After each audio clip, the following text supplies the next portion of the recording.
September the 2nd. I'd like to call to order the regular council meeting for Midland. While the emergency order issued by the province of Ontario has been lifted, the town of Midland will continue to hold its meetings virtually as an ongoing preventative measure in keeping with the recommendation of the Simcoe-Muskoka District Health Unit's Medical Officer of Health and in accordance with procedural bylaw 2018-62 as amended. Residents are encouraged to watch the council meeting on Rogers Cable TV, Cable 53, or via the Rogers TV link on our website. I'd also just like to read the traditional land acknowledgement. The town of Midland recognizes that it is located on land which is the traditional treaty territory of the Anishinaabe people, now known as the Chippewa Tri-Council, mostly First Nation, Rama First Nation, and the Georgina Island First Nation. This territory is within the Pre-Confederation Treaty 5 and Treaty 16 and included within the Williams Treaties of 1923. The town of Midland recognizes that it is located on land which is traditional territory of the Huron-Wendat and the historic homelands of the Métis, that our town is home to a large and diverse community of Indigenous peoples. With that, I'll ask Council, are there any declarations of conflict of interest? Seeing none, I'd like to call for a moment of silent reflection, please.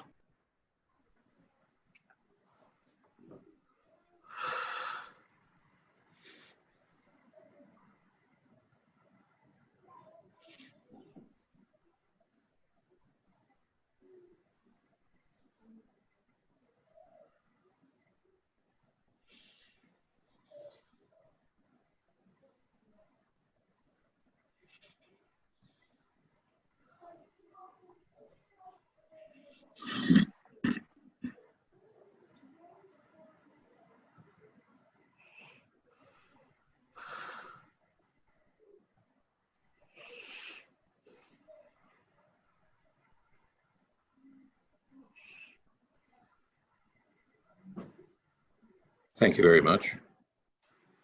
I have here a motion moved by Councillor Downer, seconded by Councillor Cunningham, that the contents of the regular council for September 2nd, 2020 be approved as amended. All those in favor? Thank you, that carries.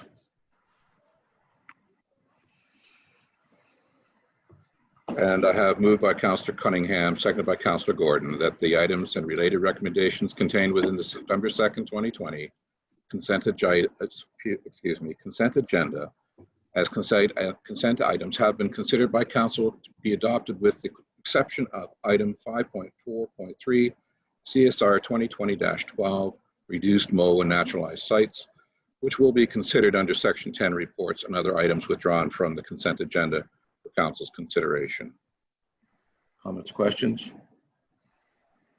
Councillor Gordon.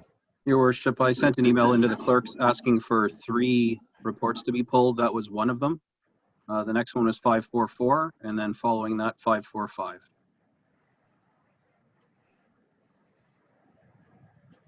Madam Clerk.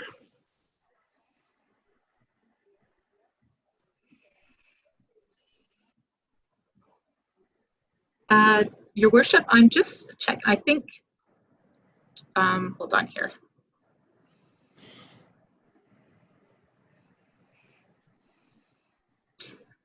Councillor Gordon, was that sent directly to me? No, it went to the general clerk's mailbox. Okay, that could be why I didn't receive it.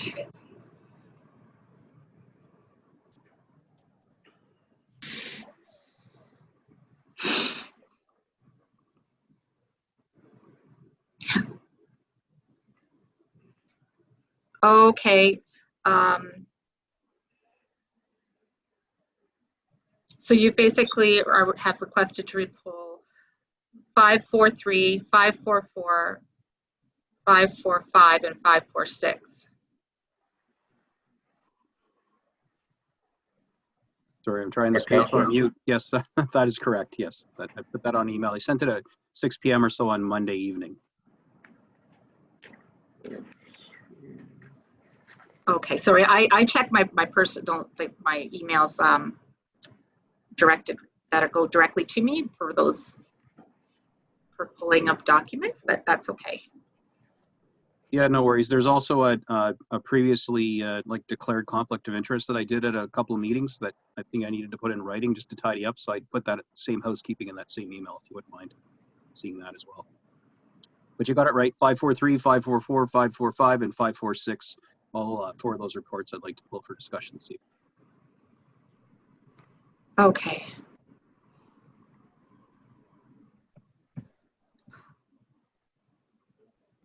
Your worship, would you like me to amend the motion accordingly, or did you want to just I can, I've got them here, so I'll just read it as though they were included, and you can provide me with a clean copy. Okay, sure. Thank you. So we'll reread this motion. Councillor Cunningham, moved by Councillor Cunningham, seconded by Councillor Gordon.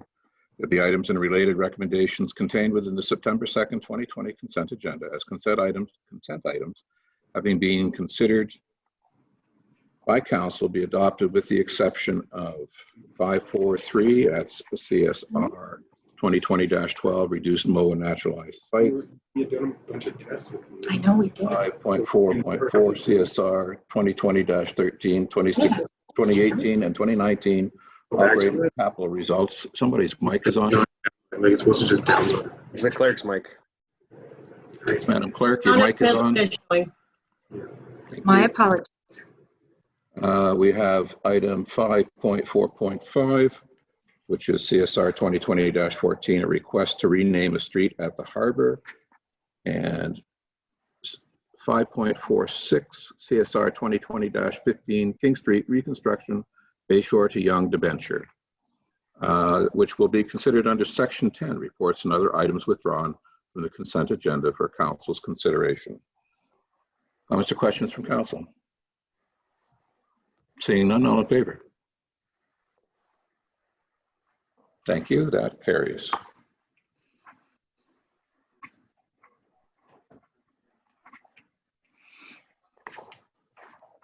Next, I have a motion by Councillor McGinn, seconded by Councillor Downer, that council resolve into the committee of the whole.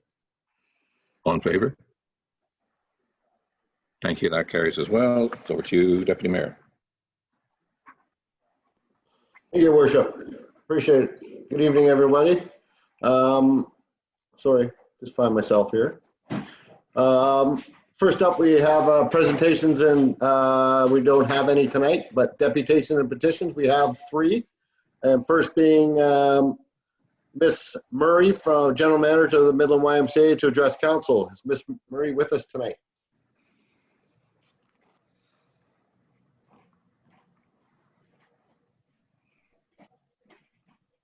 Am I hearing yes, no, maybe so?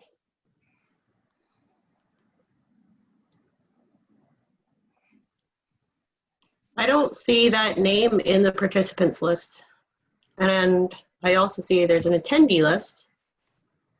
Madam Clerk? I saw her.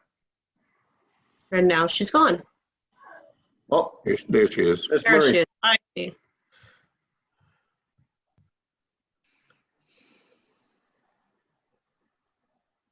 There she is. Hi. And I'm actually not, Rob Armstrong is going to be the presenter. Wonderful. Hi, Miss Murray. How are you today? Good, thank you. How are you? Thanks for joining our meeting. So Mr. Armstrong's going to be joining us? I believe he's on, but I don't see his name here either, but.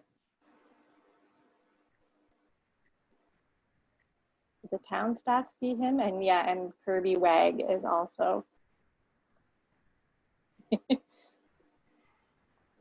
So yeah, Rob Armstrong and Kirby Wag should be sitting somewhere here. And they're going to be the main ones this evening. And I'm here to answer questions if needed. I see them in the attendee list. Isn't this a learning curve for us all? But I don't see them as panelists. Okay. Madam Clerk, any help with this? Or maybe we could go on to the next deputant and come back. Maybe a suggestion, I'm not sure. Someone could answer from the town? Deputy Mayor, Yes.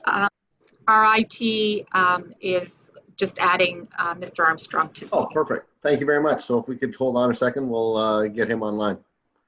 Thank you. Oh.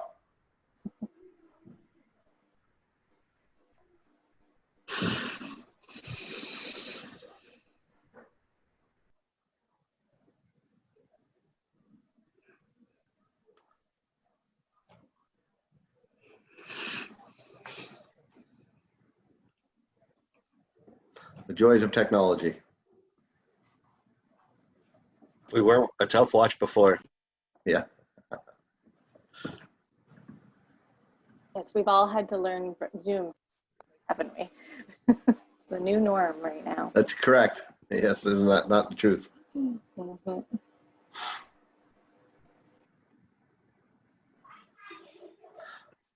Mr. Armstrong?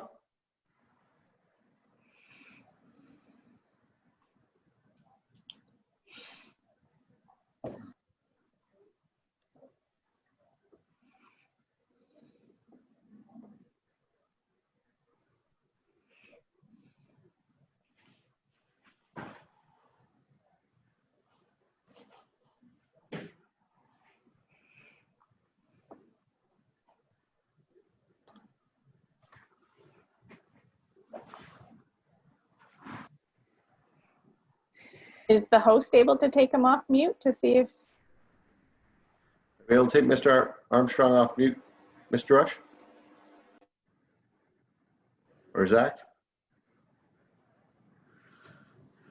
One moment, please. Thank you.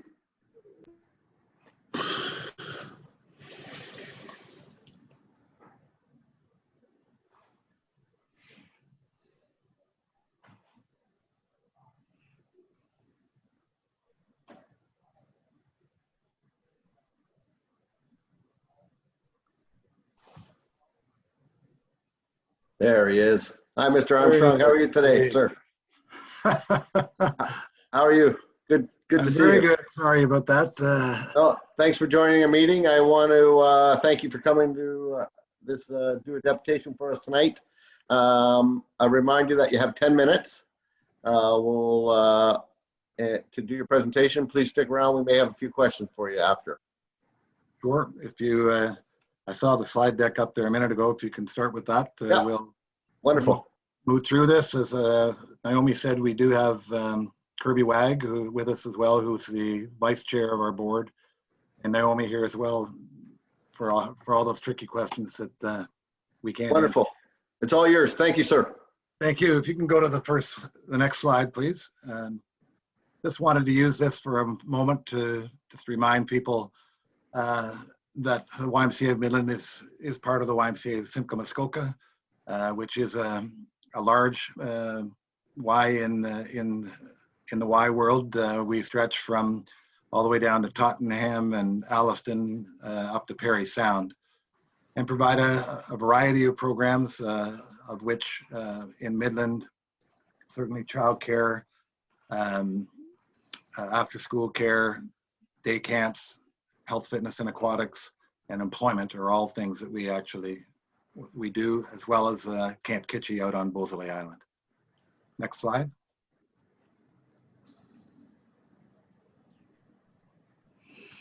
Wanted to just show you a little bit about what we have been up to.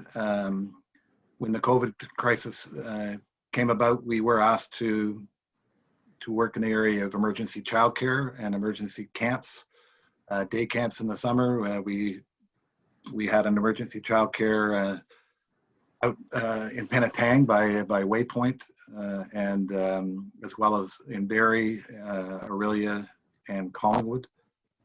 We've also been, as our services began to wind down with the COVID, we've also done a number of virtual online presences, including classes, day camps, outdoor fitness, and all of our employment related and youth related programs went online as well, doing one-to-one conversations with clients. Next slide.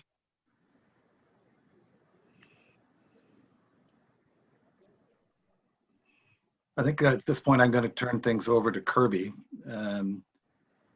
He's born and raised in Midland and knows the history a little bit better than I do. Hopefully Kirby can come through. Kirby, are you there? He needs to be unmuted. All right.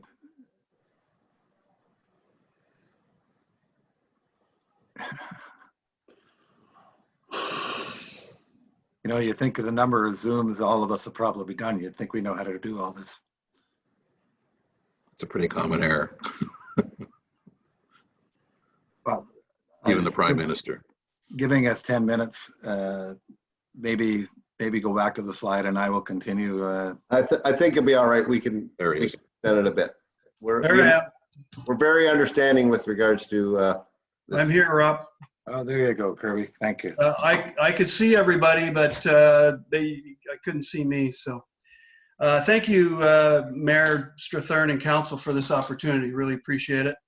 As you can see from this slide, the YMCA has a long history of service to the community of Midland. Our current pool facility was built in the late 1960s and was added to our current facility in 1978. For over 100 years, the Midland YMCA has provided a wide variety of programs to the community. Next slide, please. Next slide.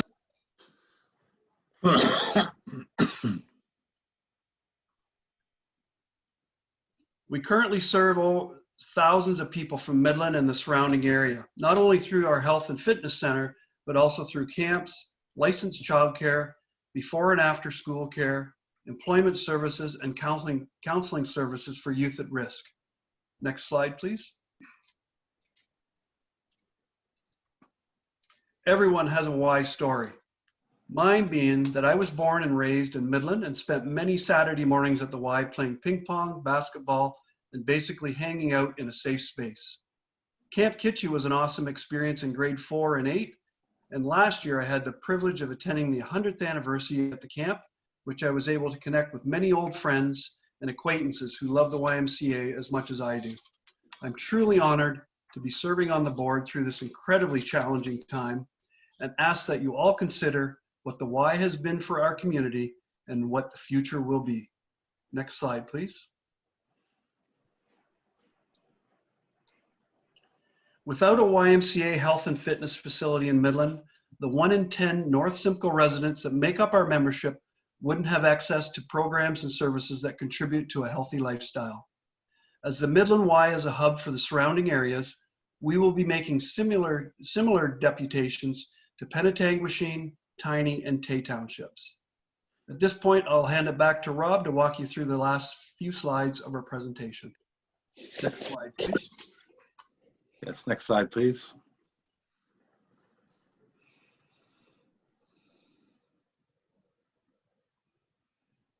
So as you look at this, currently we do have a number of challenges as we look at trying to reopen. You can see in the second paragraph here, one of our big challenges is we have about $250,000 worth of repairs that need to be done to the Midland Y. It needs a new roof.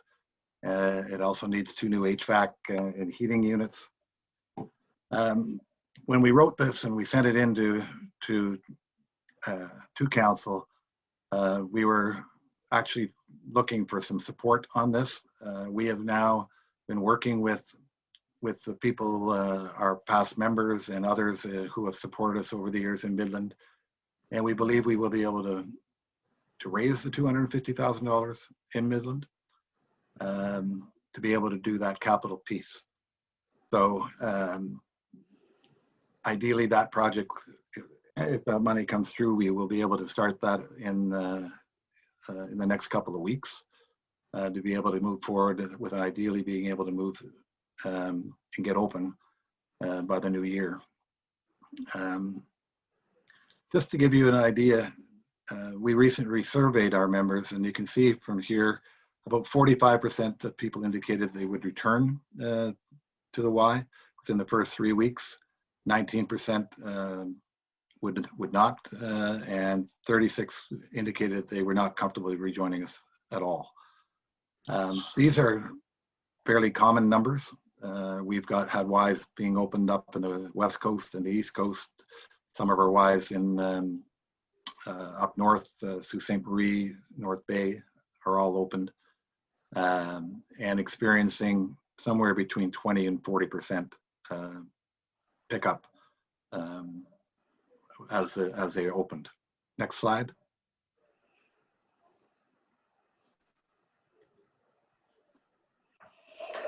So as we look at opening, we have a phased in approach that we're looking at, and depending on where we are in the number of members, the first phase really looking at 20 to 30% of our membership returning,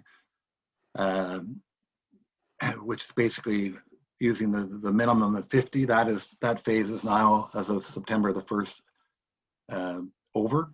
We are now allowed to have 50 people in per room, which is a totally different scenario than 50 people in the whole building, which takes us into phase 2, where we would hoping to be getting into around 1,000 to 1,400 members.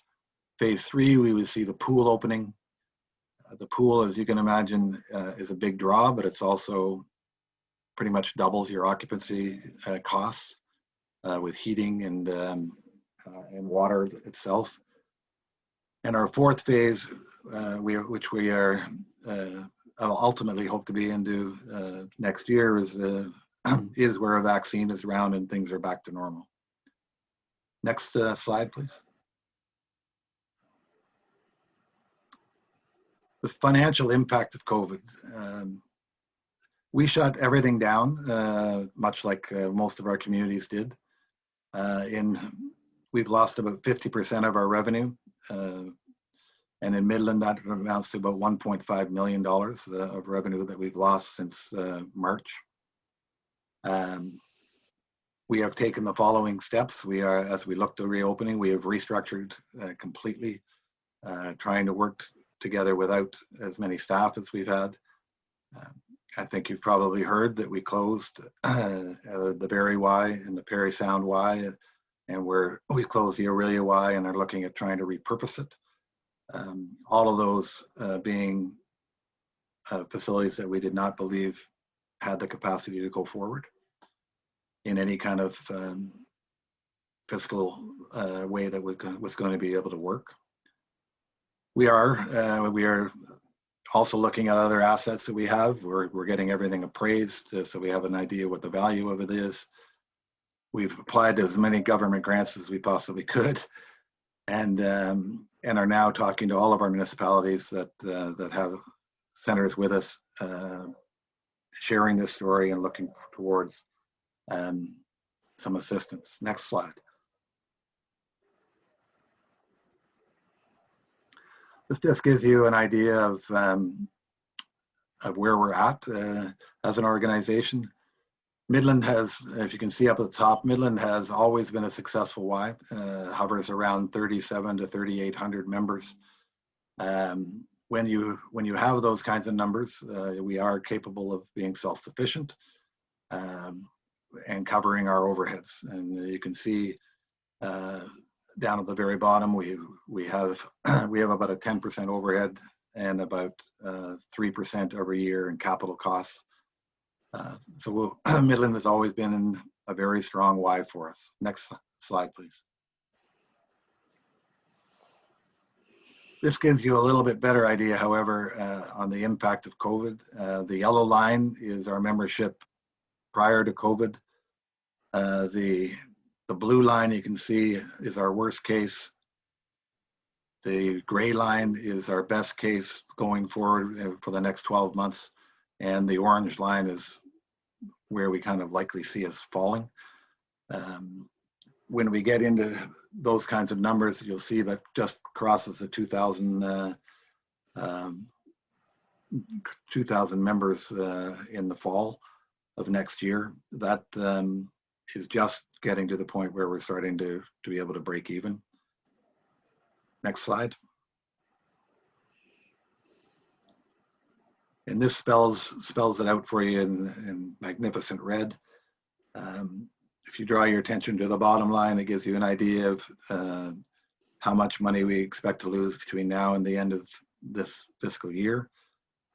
And our worst, most likely and best case moving forward from January on next year.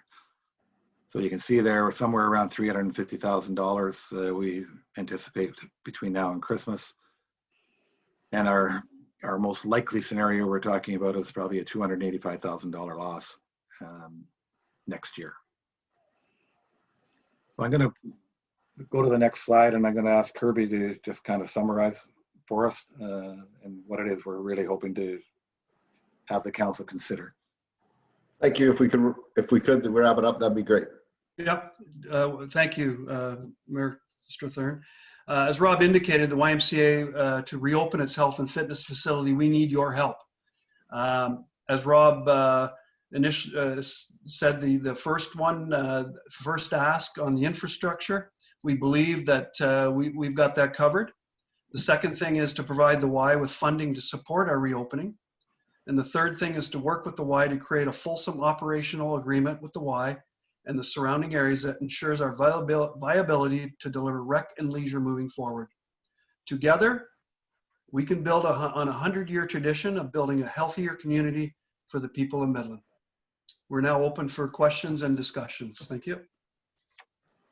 Thank you very much for your presentation.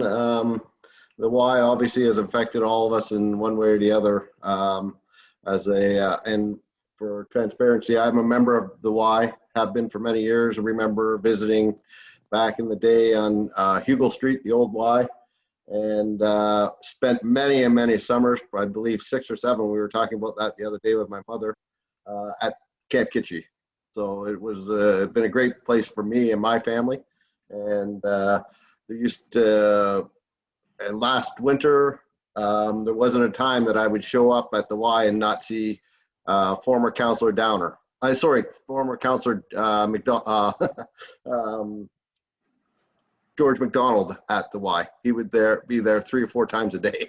He was an amazing person and obviously a huge supporter of the YMCA. So I'll turn it over to questions. Any council members have a question for our deputy? You can just, Councillor McGinn? You're on mute. I'm not anymore. Thank you. The question that I have is in regards to the agreement that you're looking for. For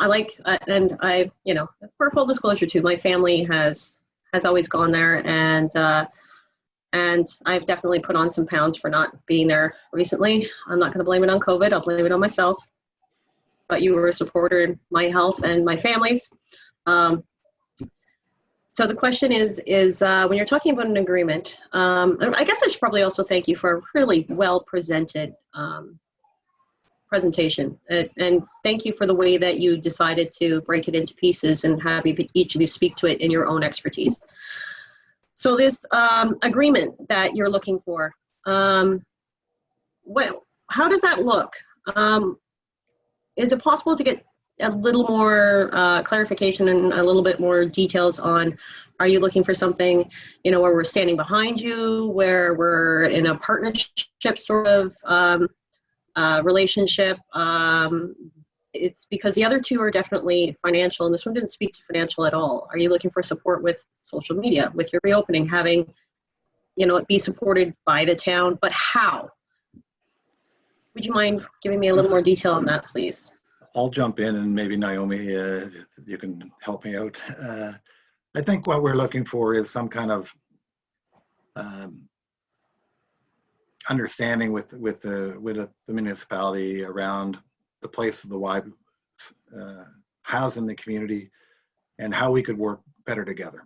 And that goes with everything from joint promotion to understanding, I guess, the impact that the Y has on the community. I've talked to a number of community people asking a question that I didn't have the answer to, which was, can we think of a time when the municipality of Midland had ever contributed to a campaign or stepped up in the 50 years that we've been open? And the answer I got, and I'm not saying it's right because I don't know for sure, but everybody I talked to, and some of them being individuals who have been around a long time, the Midland Y has always been on its own. And with the way the world's changing, with COVID, with what this all might look like moving forward, we are hoping that we can partner with the city. We'd love it to be in some ways financial, but certainly if not, we would want it to be much more of a partnership around self-promotion and understanding that we are a part of the community and we are something that Midland should be proud of. And there are times when we are going to need help. And we've never, as I said, we fundraise in the community, and Midland community's always been very, very strong. The last capital campaign, we did I think it was about a $9 million renovation to that building. But the town has not always been as supportive as we would like it to be. And I think that's the kind of arrangement. And I think Naomi, I'll toss it over to you, but you know a little bit better than I, but what we'd be looking for. Yeah, I know we've kicked around the idea. I mean, we are very neighbors with two fairly large facilities with a lot of some similar needs and similar functions and services that happen in both of those buildings. So I know we've talked before about the possibility of coming together and seeing some efficiencies between those two buildings. So I know that was something that we had talked about in sort of more of the formal partnership that may not necessarily have dollars behind it, but could save potentially both buildings some dollars if we work together and use what services and expertise that we already had in each building to help each other. That would be the only additional thing that I would say that we've spoken about that Rob didn't touch on.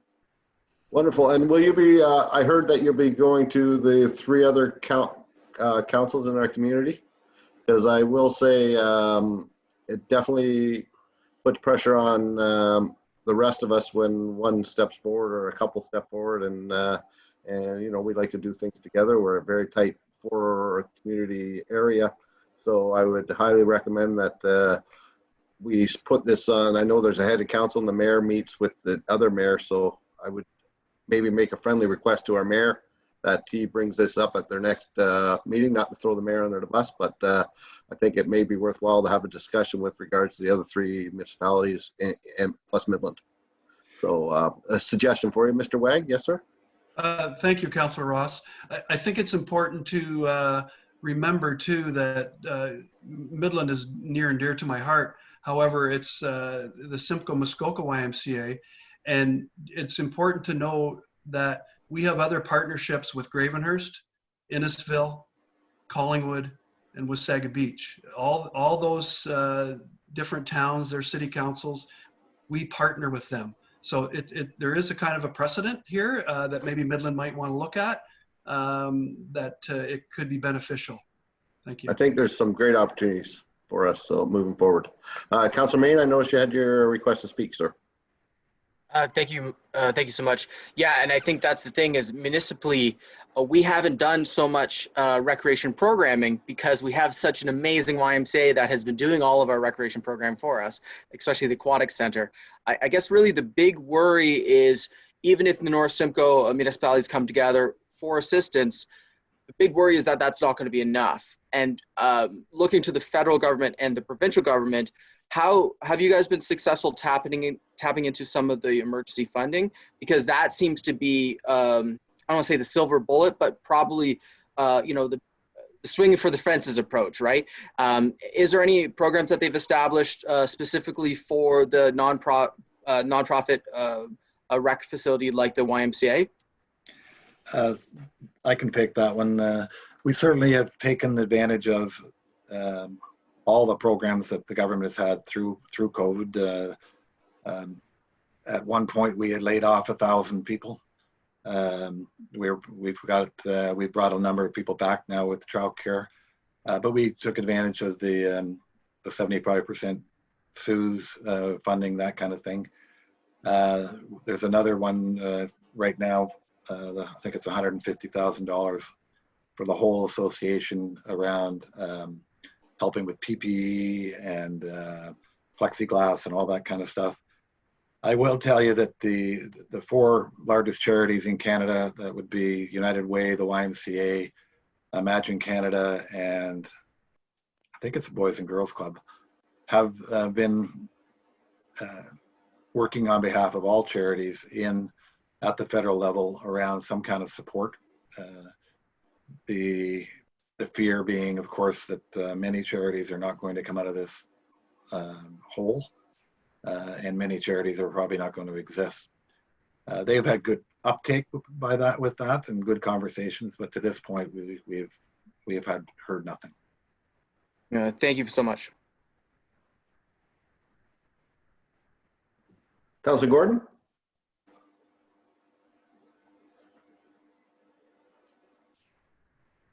Sorry about how to get the mouse on the right screen. Thank you for your presentation tonight.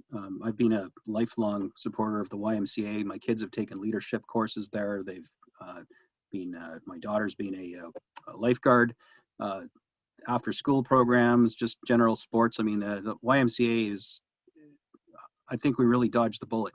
I mean, when we watched I was shocked to see the Aurelian Barrie ones close. When you consider how large those communities are and how vast their base of people they support is.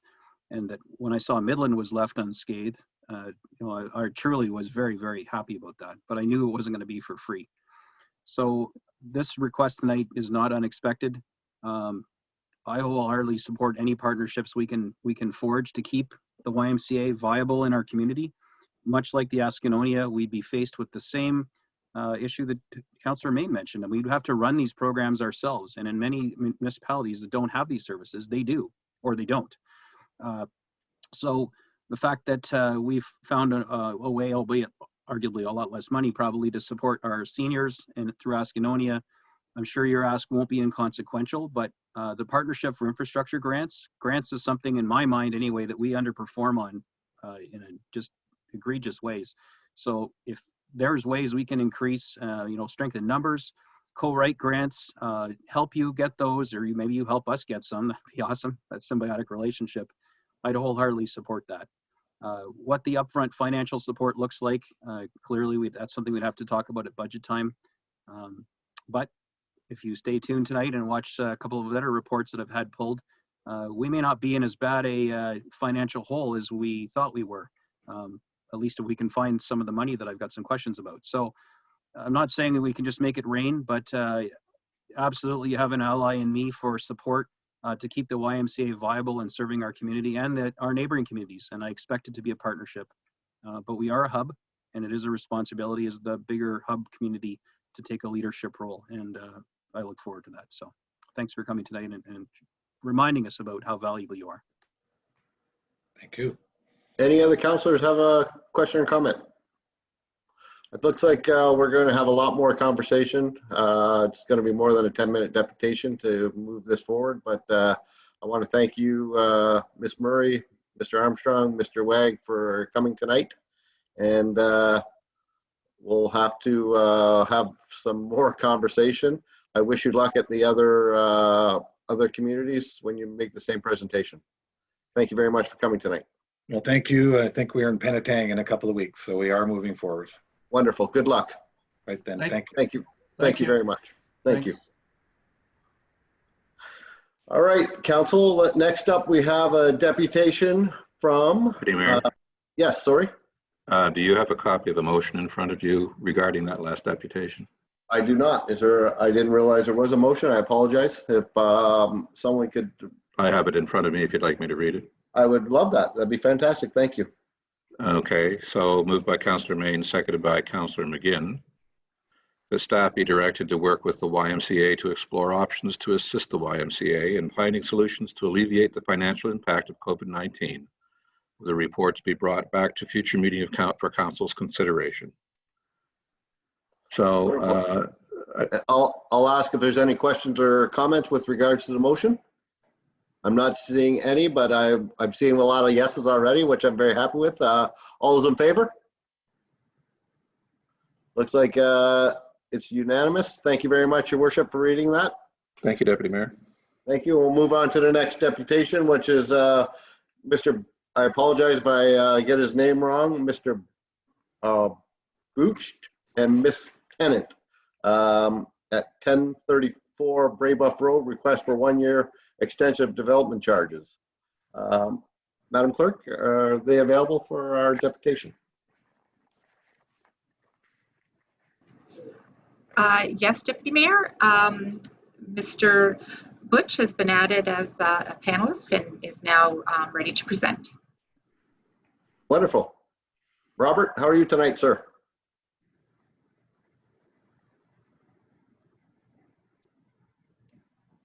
We'll get him unmuted in a second.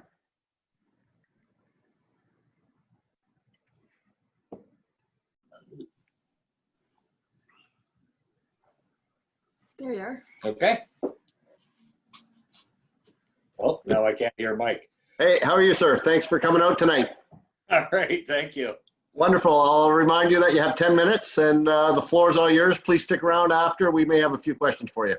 That's fine, thank you. Thank you very much for coming out tonight. I won't take anywhere near 10 minutes. The more I speak, the more trouble I usually get into. So I'm just going to speak with you tonight, seeking a 1 year extension of credits for my development charges on our property located at 1034 Braybuff Road. Excuse me. I believe you all have a brief chronology of the property, but please allow me to elaborate on that a little bit. The previous owners of the property demolished a single-family residence garage and barn in November of 2015, which entitled them to redevelop those structures free of development charges for a period of 6 months, which 60 months, I should say, which would take us to November of 2020. I refer you to bylaw 2019-80, subsection 8 and subsection 27. Teresa and I purchased that property in late October of 2019 and started making plans as to what and how to develop it. In January of 2020, we sold our old business and started working in earnest on Braybuff Road. We met with several project managers, and they all suggested that we wait until spring when we could get an accurate survey of the property. We also met with Midland PUC on February 27th and paid them to bring in new power and a transformer. They informed us at that time that it would take approximately 6 weeks to make that happen. March rolled around and COVID struck home. And I don't believe I have to elaborate on the effects it has had, other than to say that with all of the restrictions and shortages and the inability of people to go to work, it's made it virtually impossible to move forward on this project. My development charges expire in November of this year, and or the free development charges, I should say. And I do not believe it's possible to get a permit before then due to COVID conditions. I mentioned PUC earlier in my little presentation here, just because of the timeline they gave us in February. They said it was 6 months, or it was 6 weeks, I should say. And I'm sad to say that we still don't have power out there. I'm not suggesting that it's anyone's fault. I'm merely pointing out that these are the realities that we're dealing with in moving ahead on any kind of construction these days. I'm sure that the town has had all of its employees have felt these same frustrations. So really, that's all I'm asking here is for a 1-year extension. Hopefully I'll have shovels in the ground next spring, and we can move ahead on our new project. So thank you all for taking the time and due consideration tonight. Don't leave. We may have a few questions for you. Any questions? I'm seeing Councilor May, and then I'll have your worship. Thank you. Just for clarification, so I'm just checking the aerial, and so you're saying that the previous owners demolished the existing building in around 2016, and you said that under our bylaws, it's a 6-0 month window to rebuild. Is that what you're saying? So that brings us up to essentially November. So it was demolished in late 2015, 2016, and so you've had this 5-year window.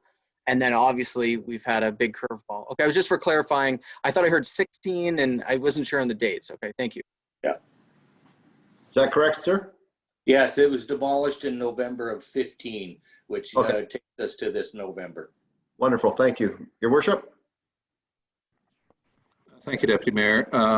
If I understand correctly, the development charges bylaw in effect November 2015, when the demolition occurred, provided for a 24-month hiatus within which you could reconstruct. The bylaw that put 60 days into effect under DC charges came in 2019. So it suggests to me that you bought a property in which the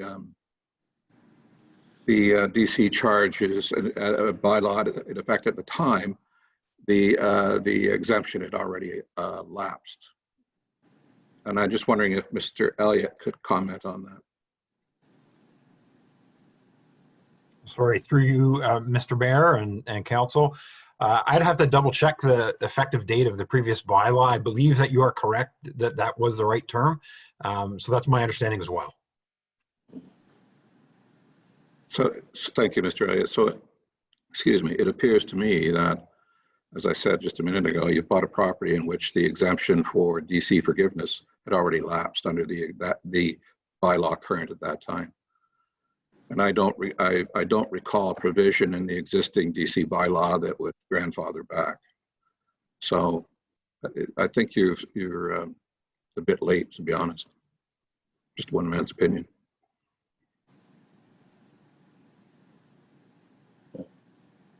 Sorry, Councilor Gordon? Thank you. Robert, I hear what you're saying. A lot of people struggle with COVID. All kinds of exemptions are being made. You know, there are huge, staggering deficits are being entered into federally and provincially. Tell us the bottom line here. If you don't get this exemption, what does that mean to you? Well, really, it would affect the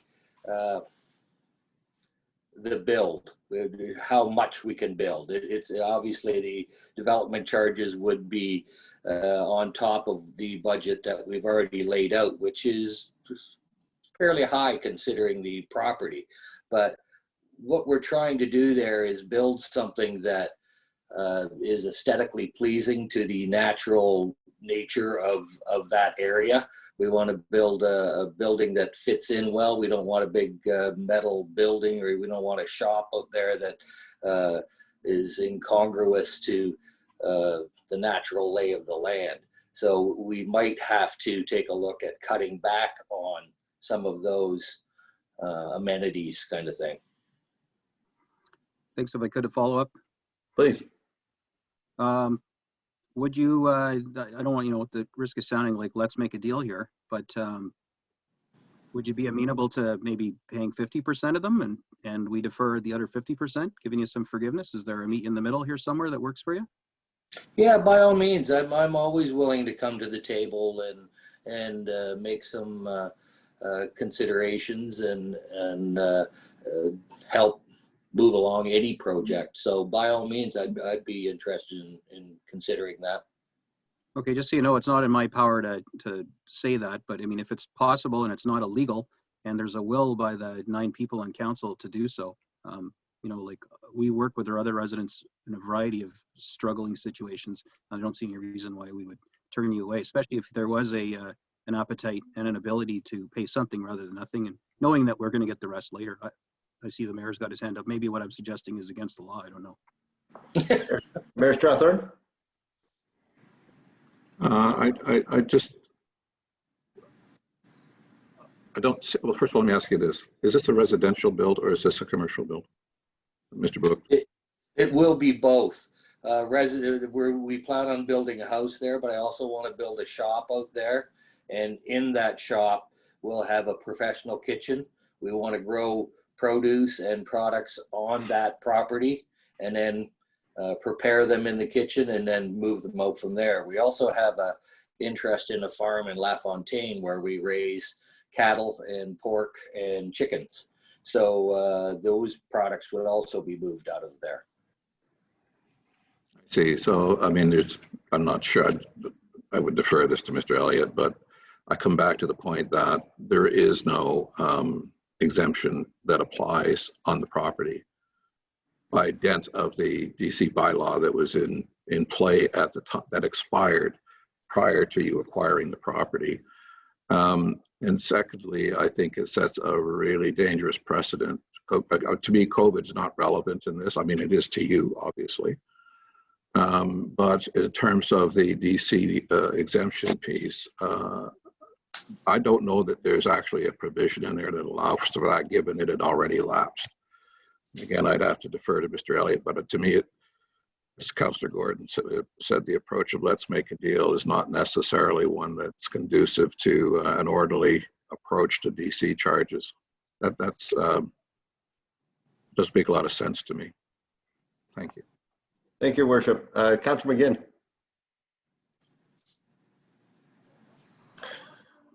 Thank you so much for coming forward and deputizing us. It takes a lot of courage to do that. It takes a lot of courage as well to say, I have this plan, and to answer all of the questions as honestly as you have. So I appreciate that you've done that, and I respect you for that. I have heard what the mayor has said, and I'm understanding that, you know, this is what is happening now. And this is what is happening to you at this particular moment. You know, maybe a year ago you weren't ready. Maybe the business plan wasn't in place. There's a whole lot of maybes, but the truth of the matter is that is not what you came here to talk about. What you came here to talk about is solutions moving forward. I understand the idea that, you know, setting a precedent, but every single, and the risks of doing that, but also the benefits of doing that. I would like to set it up so that, you know, people they're not going to be afraid to come to us and say, hey, here's my truth, here's my reality. You know, we've all been through this. Can you help me? The reason I'm saying that is because you were willing to say, hey, yeah, you know what? I would be interested in talking about this further. I'm not asking, you know, you weren't asking for a flat out free handout. You came asking, hey, can you forgive me for a little while? And I think there's a lot of people who are doing that.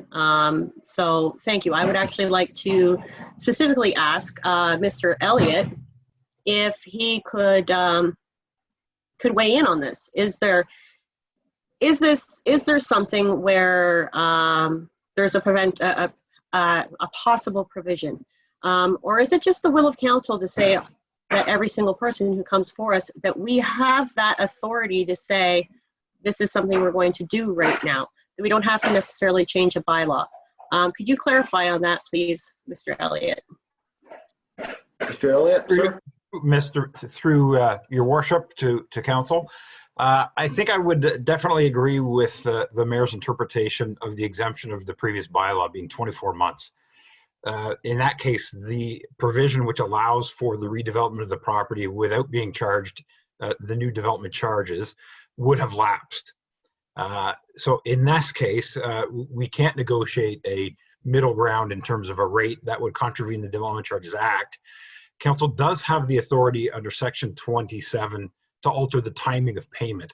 We can enter into an agreement that would say you can pay earlier or later than otherwise prescribed in the legislation, and you can choose to or choose not to impose an interest charge to that as well.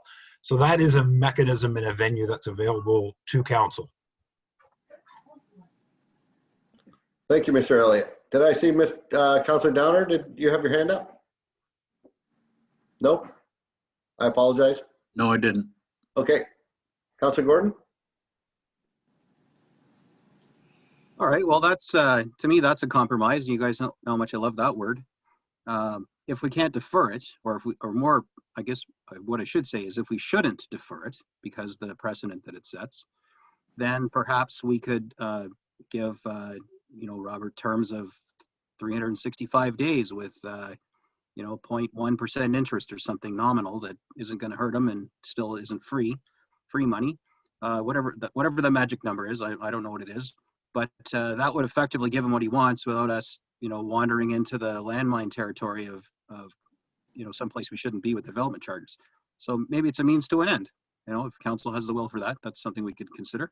If Robert, would you be amenable to that? By all means, I'm open to all manner of suggestions and ways of doing business. So, yes. Wonderful. Well, it looks like we have some discussion that we'll have to have with regards to, if you'd like to put something in writing, a request in to council, and we can follow through with that. Would that be feasible, sir? That would be fine. Yeah, I'll be in touch with my lawyer to figure out what the best way to proceed with this matter is, and hopefully we can come to a good arrangement. Awesome. Yeah. That's what we like to hear. Thank you so much for coming out today. Appreciate it. Thank you very much. Appreciate your time. Sorry, I apologize. I'm cutting off. Any other questions or comments with regards to this item? I see none. Thank you very, very much for coming out, Robert. We'll see Thank you, soon. sir. All right, take care. All right, next up we have the BIA 2020 Parking and Beyond. Mr. Campbell, Grounded Coffee Limited, to address council on behalf of the BIA. Mr. Campbell, you here with us tonight?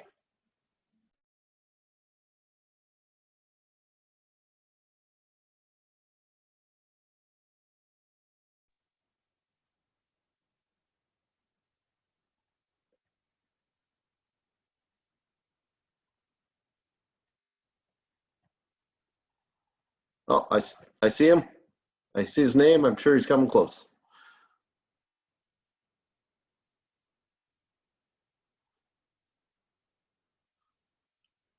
Hi, Scott. How are you today? You're muted still. You might have to unmute on your end. There you are. Should be good now, thanks. Thank you very much for coming out tonight. I'll remind you that you have 10 minutes, and we understand that, with this, it may take a little longer. We'll allow you to go on a few extra if needed. And the floor is all yours. Please stick around. We may have some questions for you after. Fair enough. Thank you very much. So I'm here on behalf of the BIA this evening. I hope everybody knows by now the BIA is a 120 member group with pre-pandemic numbers of about 350 employees. As early as 2016, in front of Andrea Fay, Tracy Leonard, and Sean Berrio, I have been advocating for reforms to downtown parking costs for employees, as well as other creative ways to provide and encourage long-term parking strategies that would also include quick turnover spots on the main street that may have at the time included short-term free parking options for up to 1 hour on the main street, and paid parking spots in the lots and the side streets for longer term parking. In 2016, I also asked for heavily discounted parking passes for downtown employees. In June of 2019, by the way, back then nothing ever came to fruition. So in June of 2019, I again asked for a trial option of discounted quarterly passes and was offered a quarterly option of roughly $50 off the yearly amount. Hardly a savings I was able to promote as a win to our membership.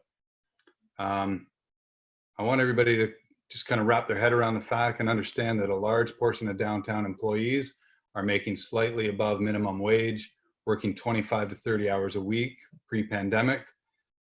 We are seeing increased traffic away from our retailers and towards Highway 12 and 93 as more big box stores establish themselves along the highway commercial zones of Midland. We are now facing pressure of lost jobs, decreased operating hours, lower tourism numbers, and less local foot traffic due to COVID-19. The King Street Reconstruction Project has, combined with COVID-19, pushed people away from the downtown core. And while many store owners and employees have adapted to the changing times and been advocates for how wonderful downtown will become once the street is rebuilt, the laneways are done and COVID is behind us, We are hoping for some overwhelming good news that the town and its BIA are working together to offer an emotional win and good news stories that we can promote together. Before the global pandemic took over everyone's daily routine and the train of thought, the BIA, with the help of the Town of Midland Bylaw Department and Roads Department, was able to put a survey out to its membership regarding parking in the downtown. We asked open-ended questions, trying not to lead the discussion, and the result was encouraging, honest answers. Almost half of all of our members responded to the email survey, and I'm going to just run through the questions and their answers right now. So question number 1 was, how many staff need parking in a lot or on the side streets during a regular workday? The answer, remembering that this is just under half responding, was a total of 90 people, 90 spots. Some businesses answered as high as 18 spots per business. I'm assuming perhaps a bank or other large employer, and some requested as little as 0 spots. The next question was, how many permit spots do you or your employees currently possess? The answer was 16. Out of a potential 90 spots, that left 77% of respondents having no parking pass.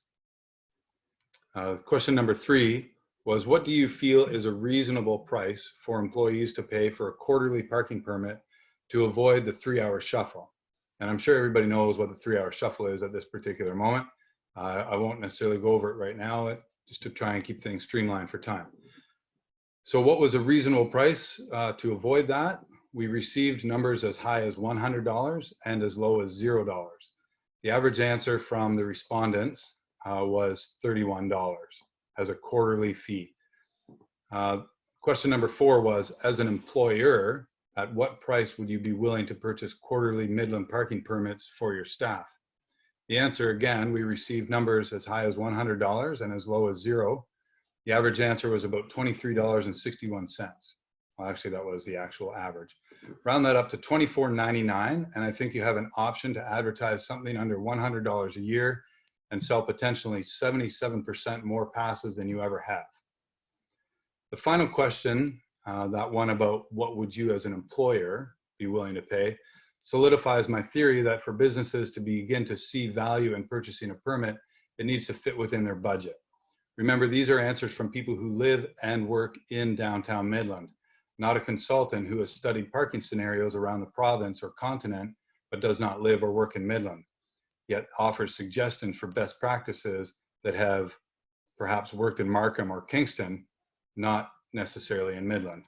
Enforcing an ideal anything other than the answers they have provided and are comfortable with does not create a great opportunity for a feel-good story. This is grassroots information gathering from the people that it will affect the most, who have given honest answers to the people they trust to help run their town. During the years of this ongoing conversation, I have been met with some resistance to offer too many passes in certain lots, citing potential lack of customer parking or people abusing spots close to the businesses.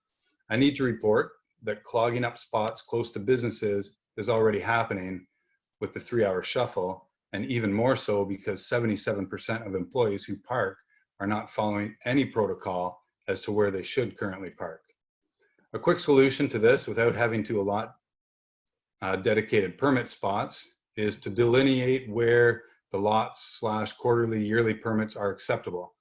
I came up with a simple map that I don't know if I can share on this screen, but if you can imagine an aerial view of the First Street lot behind the Boursaw building. Guess what? All permit spots are now along First Street or that first row or second row of parking closest to First Street. That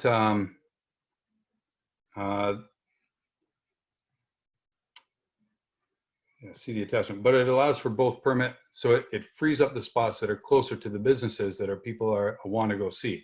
It allows for both permit and customer parking and limits the abuse of employees parking in more prime spots closer to the businesses.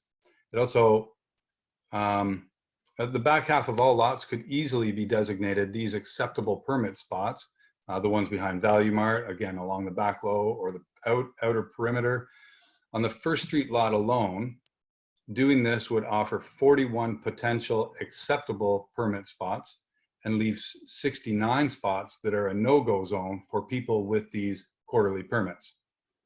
Now carry that throughout all of the other municipal lots where permits are acceptable, and the back 1/3 of all the lot, you have an easy solution.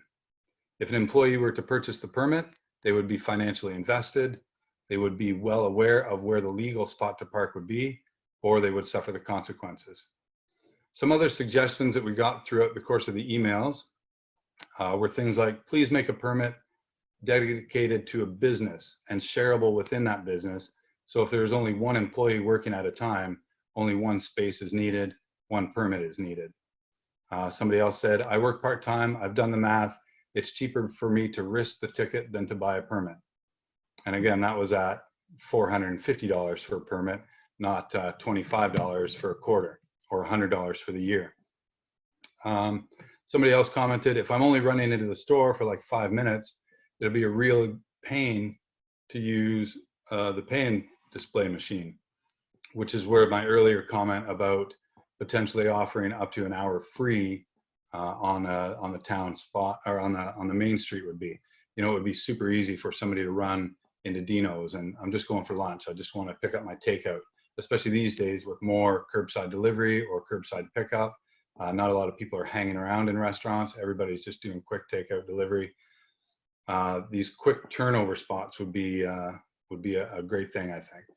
One of the last things that we talked about as late as last night in our BIA meeting was adding more accessible spots downtown to kind of wrap up a more user-friendly experience after the big dig's finished. One of the ideas that was floated around was not necessarily to have the accessible spots right on King Street, but to maybe dedicate the last spot on both the north and south side and on the east and west side of every kind of major intersection. So imagine Dominion and King. If you're traveling east on Dominion, on the south side right before Dillon's, there would be an accessible spot there. And on the north side right by the Crow's Nest, there would be an accessible spot. Go through the intersection, right beside BMO, there would be an accessible spot there. And right beside Graffiti Art, there would be an accessible spot there. Those are, these are the things that I know Jim is working on behind the scenes. What is parking going to look like in 2020 and beyond? This was a survey that we did amongst the BIA. I'm bringing that survey to you with our ideas, again, from the actual people that live and work downtown. These are people that answered the questions honestly, and I believe would be invested if you were to move forward with some of these suggestions. Thank you, Mr. Campbell. Any questions or comments for Mr. Campbell? Councilor Chesky? Thank you very much. Is there, just for my own sake, is there a motion to come out of this presentation? I did not see a motion. I don't believe there is at this point. Okay, great. I had a brief conversation with Jim today about parking, and my first thought was, well, if we add 77 more permits, that's 77 less parking spots for customers. And then when you wrap your head around it, it's not less parking. These people are just shuffling their vehicles every 3 hours. And full disclosure, my fiance does work downtown. She's currently working from home. So that's why I asked, just in case I declare pecuniary interest. I certainly have heard your input on downtown parking for a few years, and I apologize that it's gone, you know, without any progress. So I certainly support your proposition tonight, and I look forward to further discussions. Now, I see Councilor Main and Councilor Gordon. I just had a quick question, if I could, to Mr. Campbell. Is there, of the survey, do any of the businesses park, for example, on Queen Street where there's no meter, or at a rec center, or are they doing that type of thing, or could we come up with like a tiered pricing, if that makes any sense? You want to park on Midland Avenue or First Street, maybe it is only $20, but if you want to park next to your store, you know, that type of thing, it might be a bit more. I'm just curious, are the businesses taking advantage of free parking on, you know, a block away? Nobody really told me that they were parking on Queen Street or on Easy Street or on 2nd Street. I do know I have seen some people walking from these places like the rec center. Yeah. Are people taking advantage currently of free parking? For sure they are. Okay. Would they take less advantage if they had a dedicated spot that was 3 rows back from where the prime spots are? I think that it's not just buying into the permit, it's also an educational thing that has to happen, right? So as an employer, if you buy a spot, a permit spot, and you hand it to your employee, you say, hey, look, here's your permit. By the way, this is where you got to park. It's either it's on First Street, it's on the back row of First Street, or it's on the back row along Young Street, or sorry, the back row along Midland Ave behind the Value Mart or any of those other municipal lots. Guess what? You're in the back half of the lot. Stay the front half for the customers. Okay. Thank you. Councilor Main? Thank you. Yeah, I think this is really important to try to get right. And so we have a couple of moving pieces here. So that's why this is a good time to try to figure out a solution that's going to work for everybody. I've certainly really appreciated hearing from the BIA on this matter. The permit idea, I think, just makes sense to really push that and to find a price that it's affordable for the residents that live downtown, for the staff that work downtown, volunteers at different community groups. So I think that's a really good tool that we should really be focusing on is the permit parking.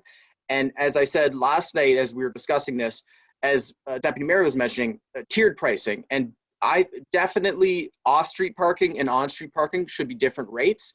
And so that's one thing that with our pay and display system, we might want to, tweak with the numbers over the next couple of years, because on-street parking, especially on King Street, is much higher demand than off-street parking for longer term storage. They're different usages.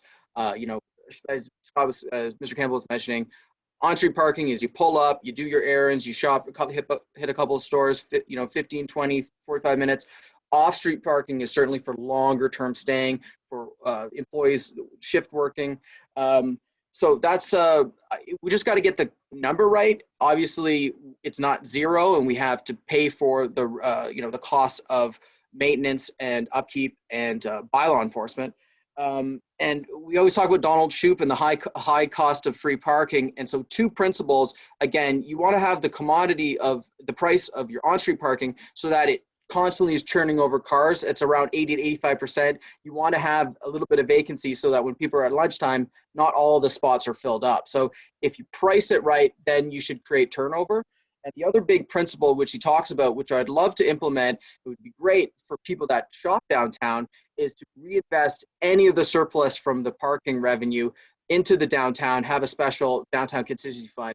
Because then I think people wouldn't mind paying for parking because they know that funds are going to be going back into BIA downtown initiatives, even go towards the community improvement plan program. So I think it's really important that we get right. And so I very much appreciate Mr. Campbell. We've had lots of discussion on this and we've really come a long way. And it's just really now about fine tuning the policies and working with staff on implementing solutions that are going to balance the budget, achieve all of our goals, but also work for the business sector downtown. So I think this is a really good approach. So I thank you for the presentation, Mr. Campbell. Thank you. And Councilor Main, it's going to be up for you to be the voice of the council to the BIA, et cetera. So you got some work ahead of you. Councilor Gordon. Thank you. I think those of you who aren't familiar with the 3-hour shuffle, I believe that effectively dies now because of the decision to go with the pay and display system. It's license plate based. So the gamesmanship of 3-hour shuffle, which I've done in other municipalities, it ain't happening anymore with the new system.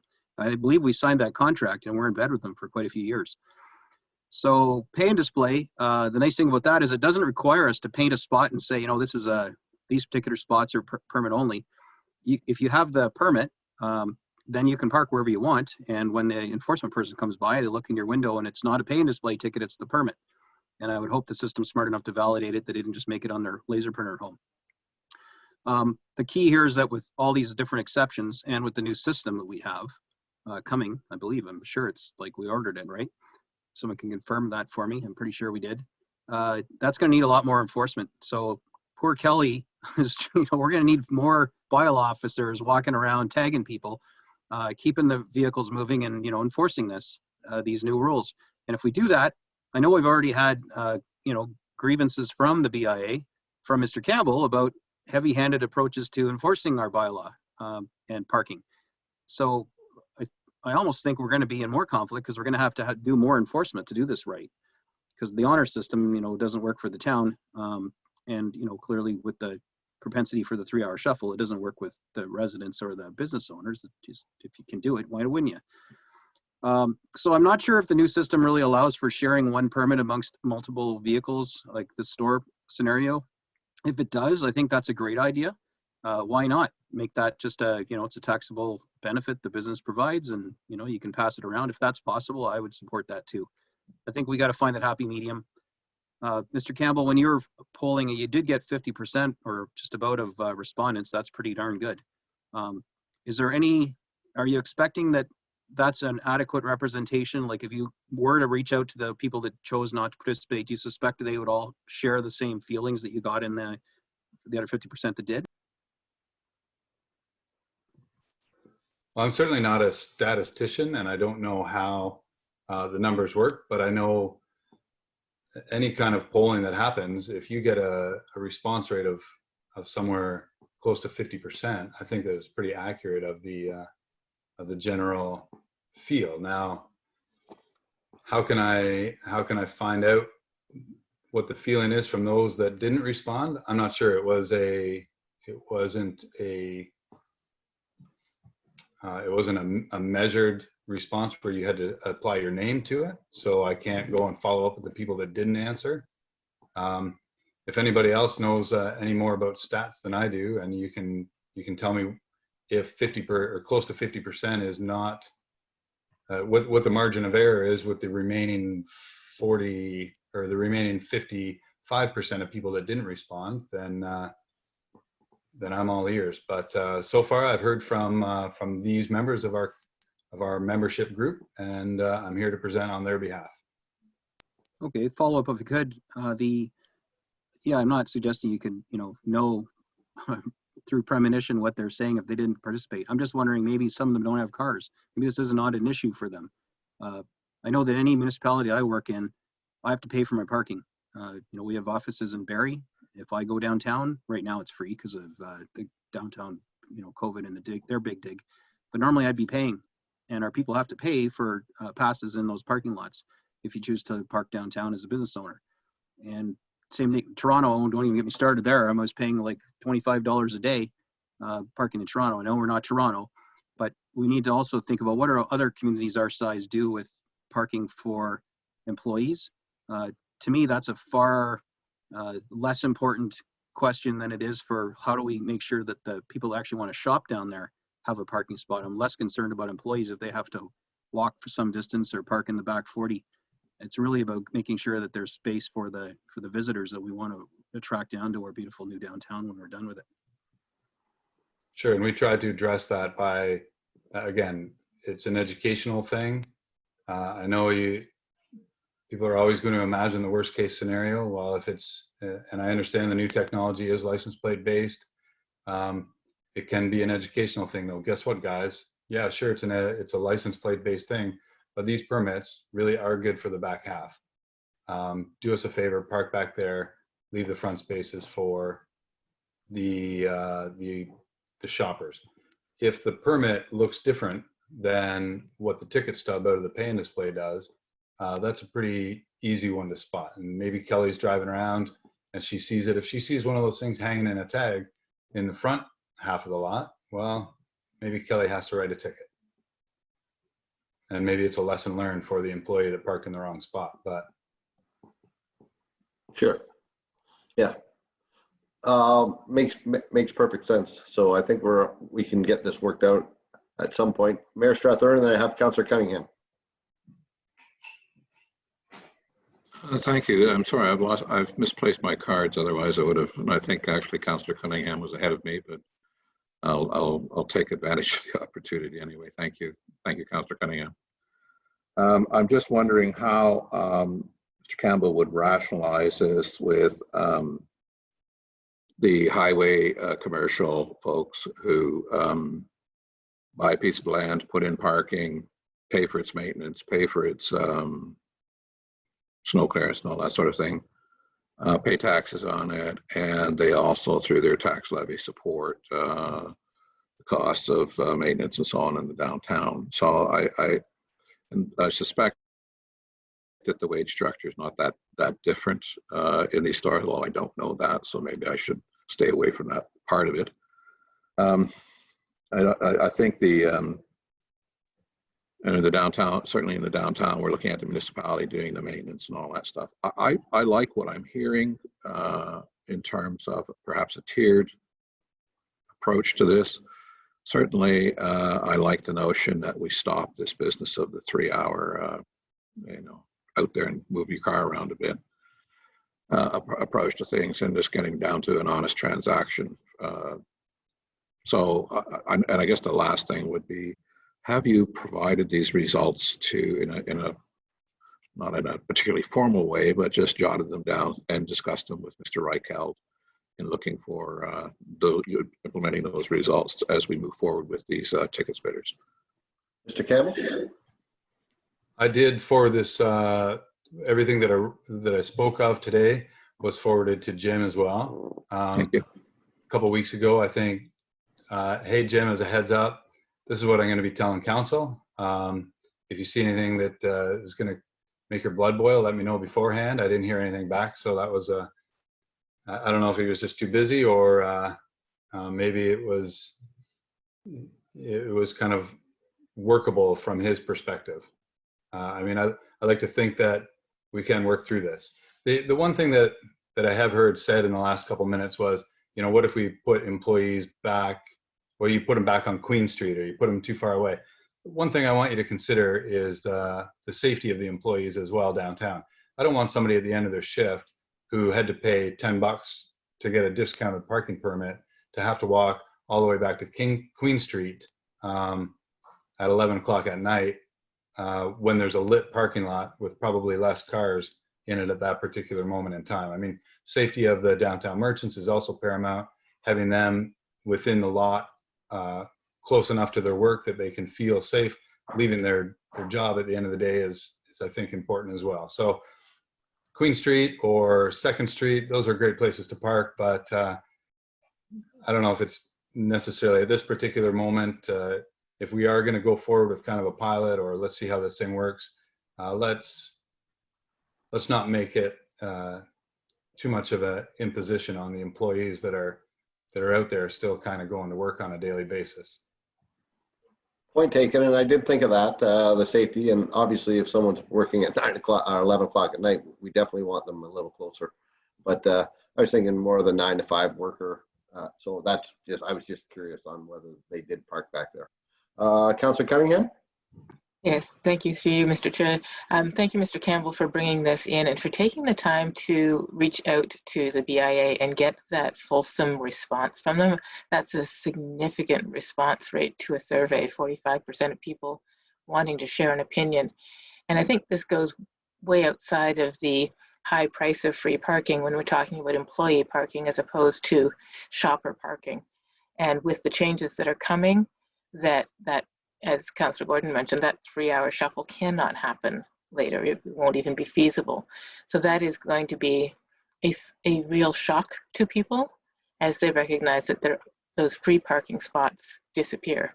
So I think it's a very timely thing to bring to us, and that agreement between store owners downtown to recognize that those spots are already being taken by employees, just not in a consistent fashion. I love the amount of thought that you put into this. I also want to mention we've had some conversations, I'm not sure if it was at council or just in a separate conversation, about being able to do that 5 or 10 minute parking, that first 5 or 10 minutes free in order to run in, grab your coffee, pay a bill, visit an ATM, that is possible with the new system. It's one of the appealing features of it. And I think it is very critical that we look at our little downtown and we say, how do we support that downtown to be a safe and welcoming place to work as well. So there was no question in that, actually. There was no clarification there. Other than, originally, I was going to ask 10 or 15 minutes ago whether you did inquire of the store owners whether they were open to the idea of these additional spots. But as conversation ensued, the recognition that they aren't really additional spots because those were parking in the non-permit zone. So it's really just a thank you for doing this work, Mr. Campbell. Yes, thank you. Councillor McGinn? I had some questions to ask, but then ended up being answered throughout the conversation and with other people. I wanted to bring up the point, and I want to thank you specifically for, I'm not going to re-thank you for what everybody else has thanked you for, but thank you. Specifically to the accessible parking. I think it's absolutely brilliant that you were considering, you know, the north, the east, the south, the west, those, considering it that way. I had never ever crossed my mind before. And on social media, there's a lot of conversation about accessible parking.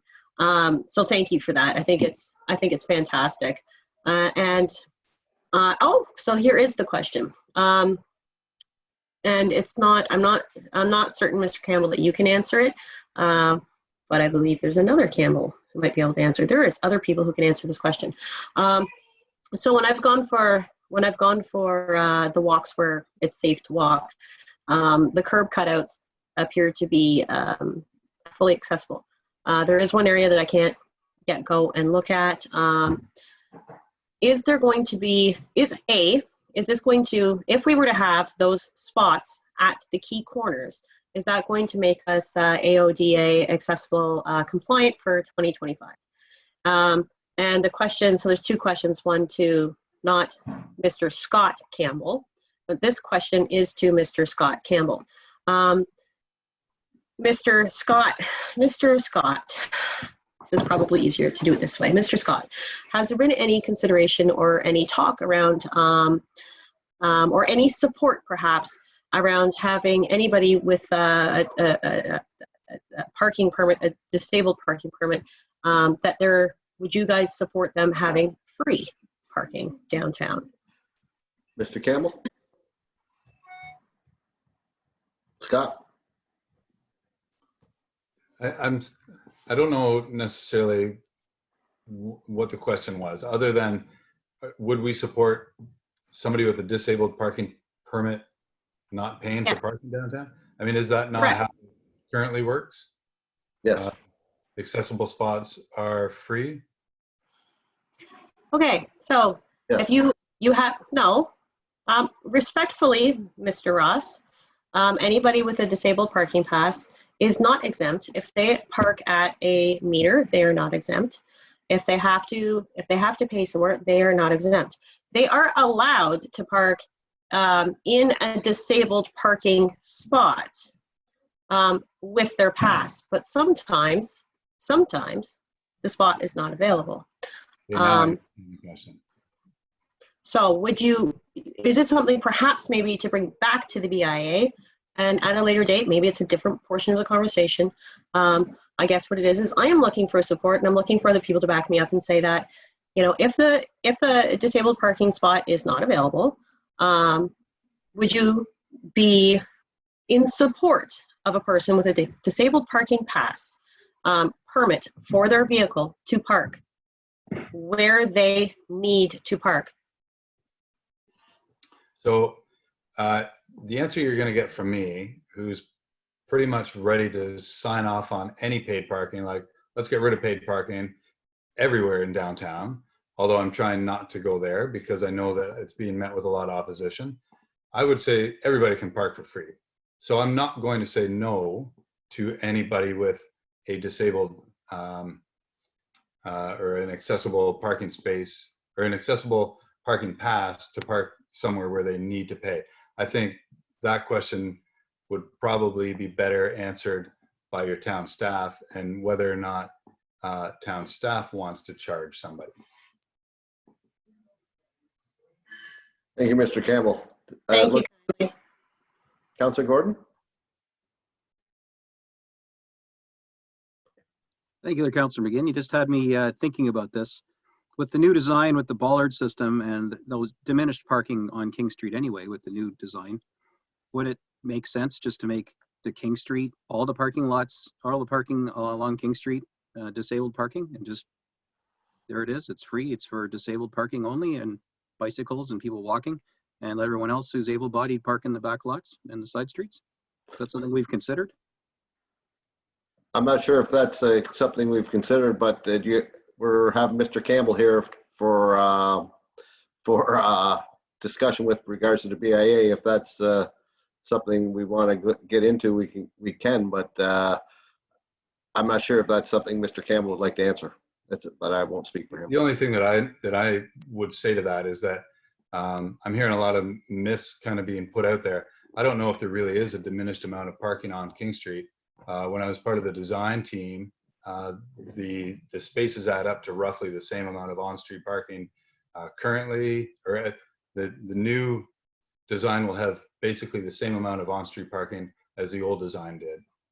So we're not really losing any spots on the main street until maybe a store decides to put the bollards out in front, maybe do a sidewalk sale, or somebody wants to access that bollard space for a patio for the restaurant. But as it stands right now, it's my understanding the amount of spots that are available are the same as they were prior to the big dig. Maybe a combination of what you're saying, Bill, and what Carol, you're saying. Maybe anybody with an accessible permit can park on the main street for free. They're not all for free. There is going to be meters. I mean, the town has bought meters to put on King Street, so you're probably going to want to use them. But maybe that's a nice thing to do, is anybody with a permit can park on King Street for free. Thanks. Just a quick follow-up item. Sorry, when I'm saying diminished parking, I'm not suggesting that the new design means we don't have the capacity.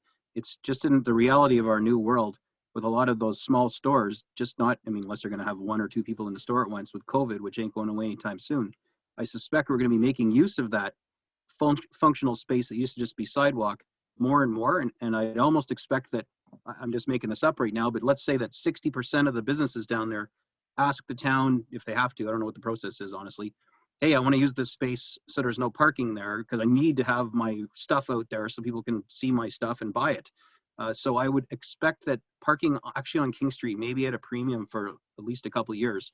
And it would be really nice, since there aren't any curbs anymore, to make that reserved for accessible parking so people can get to those outdoor stores. We don't have to worry about the lip up into the store anymore.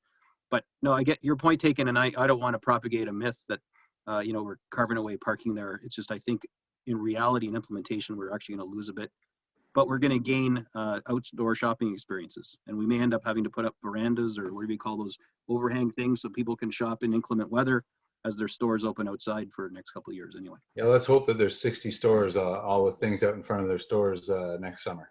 That'd be great. Sorry, Deputy, Any other Deputy questions? Ross. Sorry, Deputy Ross, it's CEO Yes. Deno. Yes, please, sir. Sorry, I had my hand raised, but you probably can't see the hand raising down there. I just wanted to just add from the staff's point of view. We obviously had received the information from Mr. Campbell. He's been a great partner for us on many things, and I wanted to assure you that we feel there's a really strong relationship there with the BIA, and with Scott on board, helping us understand the needs of both the businesses and those employees down there. We felt it was really important that he bring the deputation forward to council to share, this good information, because it is information, that we certainly want to take into consideration when we bring, a new parking system on board and how that'll be implemented. Looking at what other communities of our size are doing is certainly going to be part of that consideration.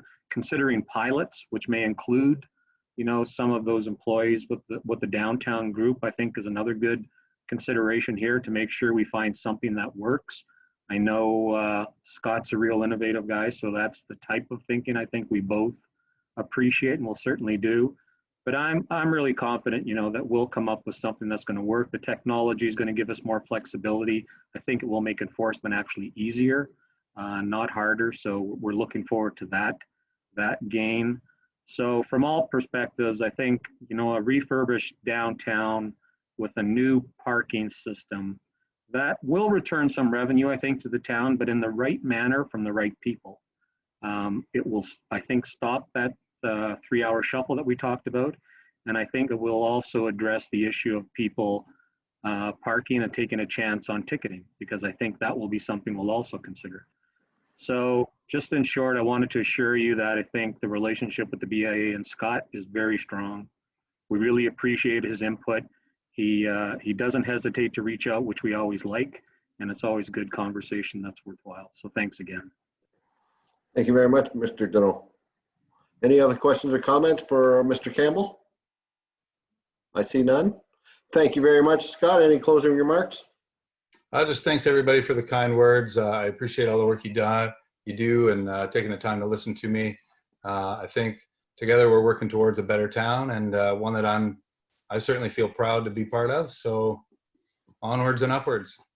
And I think that's a great comment, and we're all hoping for the best for the town of Midland and especially our downtown BIA. Thank you very much, sir. All right, next up, we have a few items that were pulled from our agenda. The first being 5.4.3, that staff report CSR 2020-12, reduced mow and naturalized sites dated September 2nd, 2020 be received. And number 1, that staff be authorized to submit the B City Canada application to designate the town of Midland as a B City as outlined in this report. And 2, that council accept the designation and commits to the standards of the B City Canada program. And 3, that council approve a pilot implementation of no mow and neutralization in parts of parks identified in the report. I need a mover and a seconder. Moved by Councillor McGinn, second by Councillor Mayor Strathern. Any questions or comments? Councillor Ochesky, and then I have Councillor Gordon. Thank you very much. Sorry, I apologize. I have Councillor Ochesky, Councillor Gordon, Councillor McGinn, Councillor Main. Thank you very much. I appreciate the report, and I appreciate the supplementary report from Mr. Hillman. I thought it was very well laid out. I love this new, methodology and mentality that we're going to do something for the bees. And while we're seeing lots of trees going down, it's great to see us doing things for all of the creatures that we seem to forget when we're building. So I wholeheartedly support this, and I think we can do it nicely and cleanly and respectfully. And I think our residents will be on board if we just educate that this is for a great cause and we're doing the right thing. Thank you. Wonderful. I apologize. Mr. Campbell, before we get any further, would you have anything to add? There might be to clarify a few things before we get into questions. I apologize. Sir? Thank you, Mr. Chair and members of council. Really, this is just a follow-up as an action item. Over the last few years, this council, a previous council, has made some commitments through master plans and other studies to, see how we can improve the environment. SSEA is one of our partners in this, and they put together the report that's attached. They did a lot of good research. It's a very thorough report. And other municipalities are taking this approach as just one initiative of many that they may have. So, this is a first step for us to see if we can move down this road to help the environment. And, I'm in front of council here today to answer your questions if this is an appropriate program to move forward. Thank you very much, Mr. Campbell. Councillor Gordon. Thanks. As you've heard me already articulate a couple times this year, I'm hearing concerns relating to the look of our town. Simply not mowing. You're muted, sir. You're muted, Councillor Gordon. We can't hear what you're saying. I apologize. You got cut off right at the very start, so you may want to start over. Sorry about that. I'm trying to find my unmuter here, so I don't have to hold my finger on the space bar. Okay, here we are. I'm muted. Sorry, I was just going to move my speaking notes down onto my screen so I'm not staring up into space here. So as you've heard me already articulate a few times, during COVID, I have concerns and hear concerns relating to the general look of our town. So simply not mowing is not going to magically produce fields of pollinator-friendly wildflowers. Having a town that looks unkept to residents and visitors alike who really don't take the time to look at the small signs that we'd be putting up describing the logic for the overgrowth on parkland is really not the image that I envision or most people really want to project for Midland. We do proudly display on your way into town that we were once, long ago, communities in bloom champions, and parklands that look like hayfields don't really align with one's expectations when you read that. The concept of becoming a bee city is great, though. I read the report and what they do, and I support that initiative, just as our neighbors in Aurelia, Barrie, and other municipalities and regions all across Canada have done. The concept of naturalizing some of our green spaces does save us time, effort, tax money for maintenance, and does help the environment in many different ways. Those are all really good reasons. My concerns, though, revolve around our implementation. Our Parks Department seems to be really a shadow of its former self. Our flowers and gardening and general care of parks and parkettes have not been priorities for the past few years, well before COVID.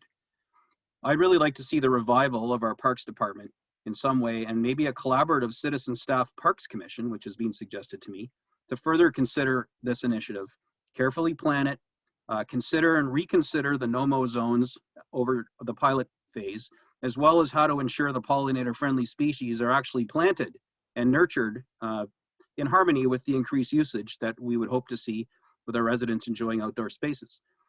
Much like how we get to our, we let our playground equipment fall into disrepair, our lack of focus on our parks is being brought clearly into focus during this pandemic. So the next topic, though, that seems to be missing from this report is how can we involve our residents beyond simply steering them to our website and reading our signs? What about our property standards bylaws?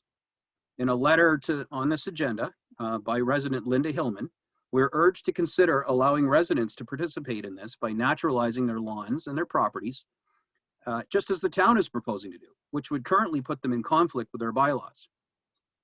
I'd like to see our bylaws change to align with this initiative so that the town and the residents can participate in tandem. Without allowing our residents to participate in this, I can't really support this initiative right now because it breeds an inequality with our residents.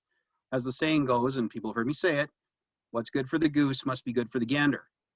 So if we could amend this in some capacity to include a revision or a commitment anyway to our bylaws to include our residents' rights to participate with us, I'd support this tonight.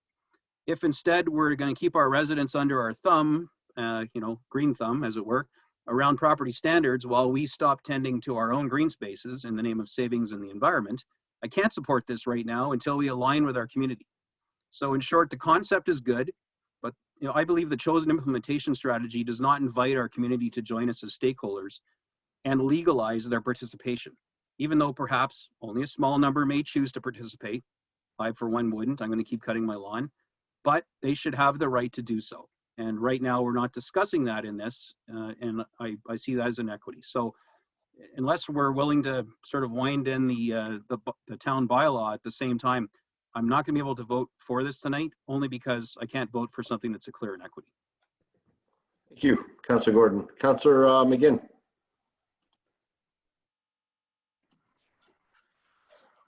Wow, Councillor Gordon, wow. I support what you're saying. You said it far better, I think, than I would. So thank you for that. I agree 100% with what you're saying. It has to be something that residents can also participate in, and I also did see a copy of the email that was sent. And I believe, so to add to this, one of the concerns that I have is about the education piece of it. So the education piece on that, you can't just throw whatever sort of flowers you want out there. Yes, there's all sorts of different type of bees, and as a full disclosure, I don't have a hive right now, but I've kept bees. There's a big difference between honeybees and there's a big difference between mason bees, which often are mistaken. People don't even realize they're there. So to be pollinator friendly, and to be also aesthetically pleasing when it comes to property standards and people's homes. Almost every single person's garden is going to have bees in it. So I think I hear what you're saying, Councillor Gordon, and I support it. And I think there needs to be an education piece to it. And I have also disclosure is that I'm on the SSEA. I am the council rep for that. Is that it can be pretty, it can be beautiful. And if a resident so decided that they wanted to denaturalizing is different than becoming necessarily pollinator friendly. Denaturalizing is just, you don't want, for instance, you don't want just, the cookie cutter green grass.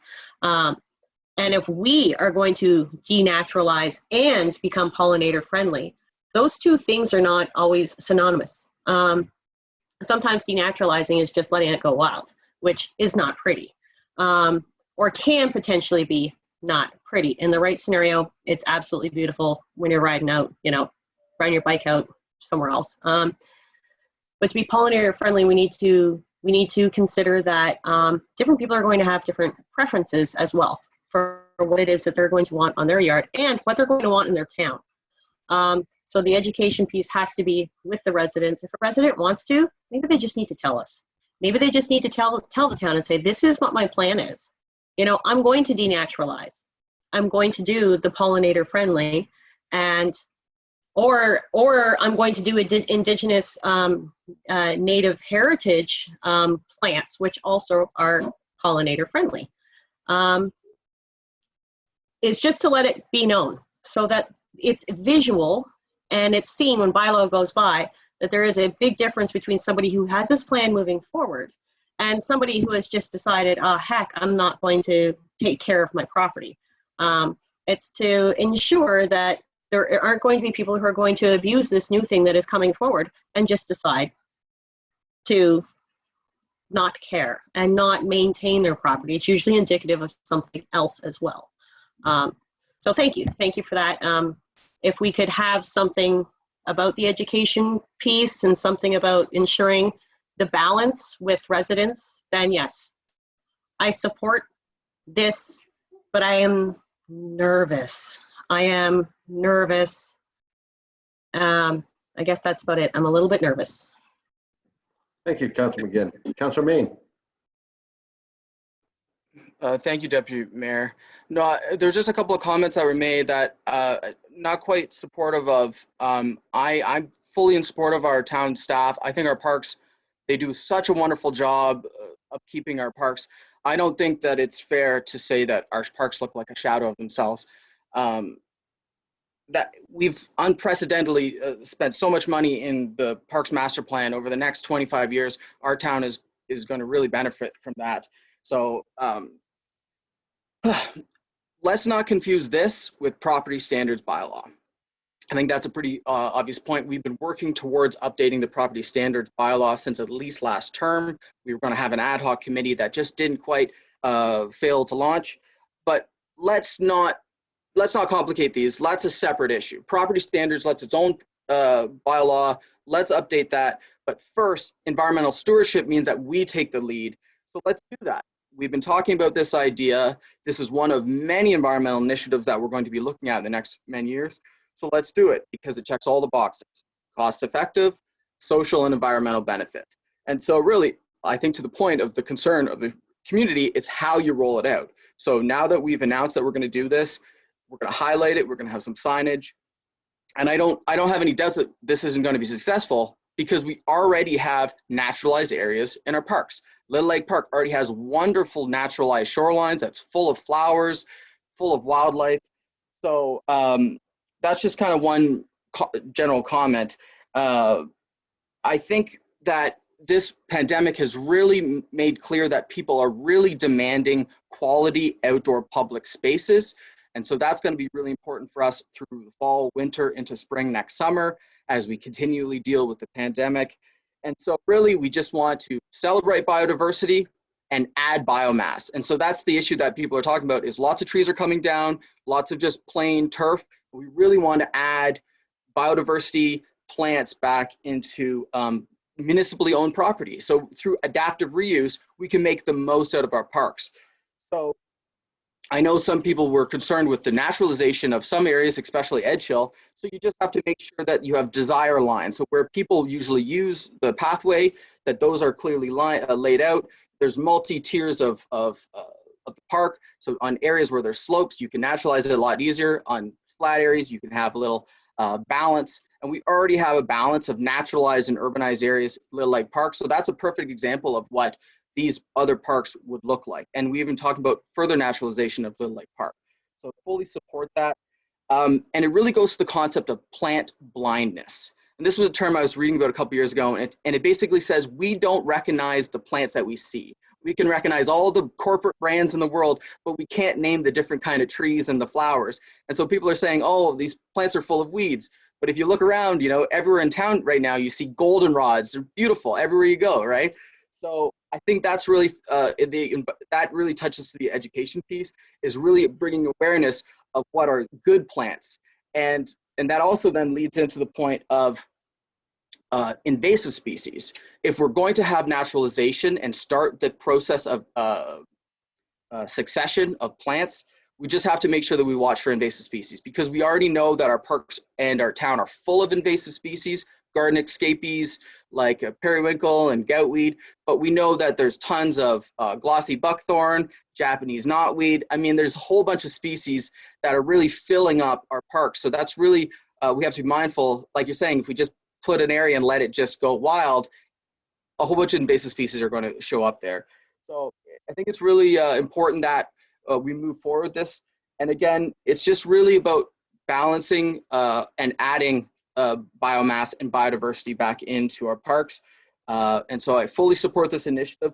And really, this is part of the conversation that we're going to have with the community about what's the new look. And if you look at Communities in Bloom, they have a pollinator-friendly award for communities that are looking at doing programs like this. So really support seeing this come forward. It fits under our strategic plan. And best of luck to Andy Campbell. And thanks to SSEA and Tracy Roxborough. Delightful report. Hopefully people take a chance, take a moment and read it. It's really good resources. And this is just a beginning, because we're continuing going to promote xeriscaping, perma gardening, you know, low water gardening, and that will spill over to residents if we take the lead municipally and show what's the new way forward. So thank you. I just wanted to touch on some of those points. Thank you, Deputy Mayor. Thank you, Councillor Main. I see Councillor McGinn, but I'm going to go to Councillor Cunningham first, and then I'll come back to you since you've already talked. Actually, I'm going to go to Councillor Cunningham, Councillor Prost, and then McGinn, you can have, Councillor McGinn, you can have a second kick at the can. Councillor Cunningham, and I also have Mayor Strathern. Thank you, Mr. Chair.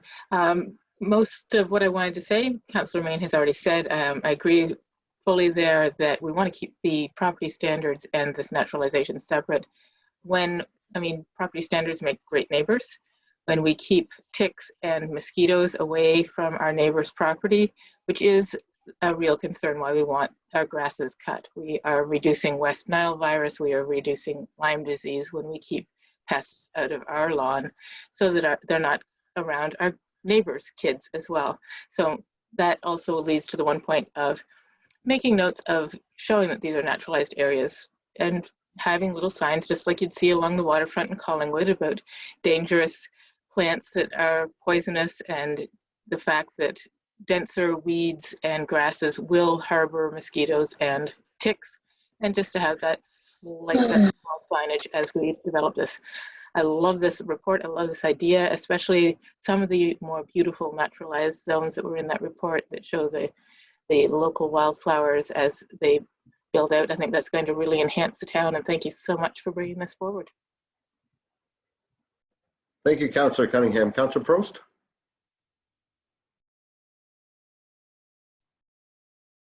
Okay, I actually support Councillor Gordon and Councillor McGinn. I don't think we should tell our residents that they can't do the same thing we're doing. But at the same time, I don't think it means you just stop cutting your grass, you stop caring about your property. I think it still needs to look good, and there needs to be maybe guidelines and educate them and help them follow through in doing the same thing within reason on their property, providing they have enough property to do this safely. Because we're doing it in parks where kids play and where people walk. So there has to be something okay with it. I just think that we should maybe have some guidelines and allow our residents to participate, the ones that seriously understand it and want to participate, not just let everybody stop cutting their grass. Now, Mr. Campbell, just for clarification, identified we have 11 parks and only 4 are going to be with regards to this trial. Is that correct? I just want to make sure that the public is aware that it's Edge Hill, Galloway, Little Lake, sorry, I apologize, 5, Midland Bay Landing, and Bayview Park. at this time. It's a trial for the remainder of 2020 through to 2021. And I'm sure we'll evaluate it as we move forward. Is that correct, sir? Mr. Chair, yes, you are correct. The Parks Master Plan did identify more parks, but as a pilot, because this is going to be a learning experience, not only for the community, but also for staff. And how do we retrain our approach to naturalization? It isn't a one-year exercise because the different plants grow in different times, and SSCA gave some examples where it takes 3, 4, 5 years potentially for this transition to happen. So it does take effort on staff's time, and you know, we have to do evaluation as we go along, and that's where we're not suggesting we try it everywhere right now, but we need to try it at enough spaces to, you know, see what the difference is, because different parks have different occupancy loads, they have different uses in them, and we've tried to find a balance as a trial to go forward. With respect to property standards, I might suggest that, you know, we have to learn a little bit more before we change property standards, because, you know, what kind of guidance would we give if we are just going to be learning about it ourselves? And that is the purpose of a trial, period. Wonderful. Thank you very much, Mr. Campbell. Mayor Strathern, and then I have Councillor McGinn. Thank you, Deputy Mayor. As Mr. Campbell pointed out, we did approve the Parks Master Plan. It does speak to some of these issues. I would also point out that we are looking at spending somewhere in the vicinity of $15–16 million on upgrading our parks over the next 25 years. New facilities, different facilities that provide shade, etc. One of the things that's perennial in our parks that seems to be a problem is Canada geese. Everybody's, you know, up in arms about Canada geese one way or another. I know that when I cut my lawn, the next morning I have the resident flock of geese on my lawn. If I fertilize my lawn, I've got the resident flock of geese on my lawn. I also know that phosphates, if you go back a ways, phosphates were a huge issue in water pollution. When you start looking at the fertilizer applications for keeping these lawns in our parks, it just doesn't make a heck of a lot of sense. We have resources. We have a horticulturalist on staff. We have resources like Flowers in Bloom, Bee City, I mentioned the horticulturalist, SSCA, and the example of other cities that we can learn from as we start down the road of actually looking at how we can approach this in an aesthetically pleasing way and in a functionally useful way to turn these places back into a place where you can enjoy them, but also functionally they're supporting various forms of wildlife and the pollinators as well, which are subject to some pretty heavy pressures through nicotinoids and other destruction of habitat. Personally, I think I would support staff. We have good staff. They're looking to do this in a progressive way, in a phased manner, and I think that as it stands right now, it's worth pursuing, and I'll support it. Thank you. Thank you, Councillor McGinn.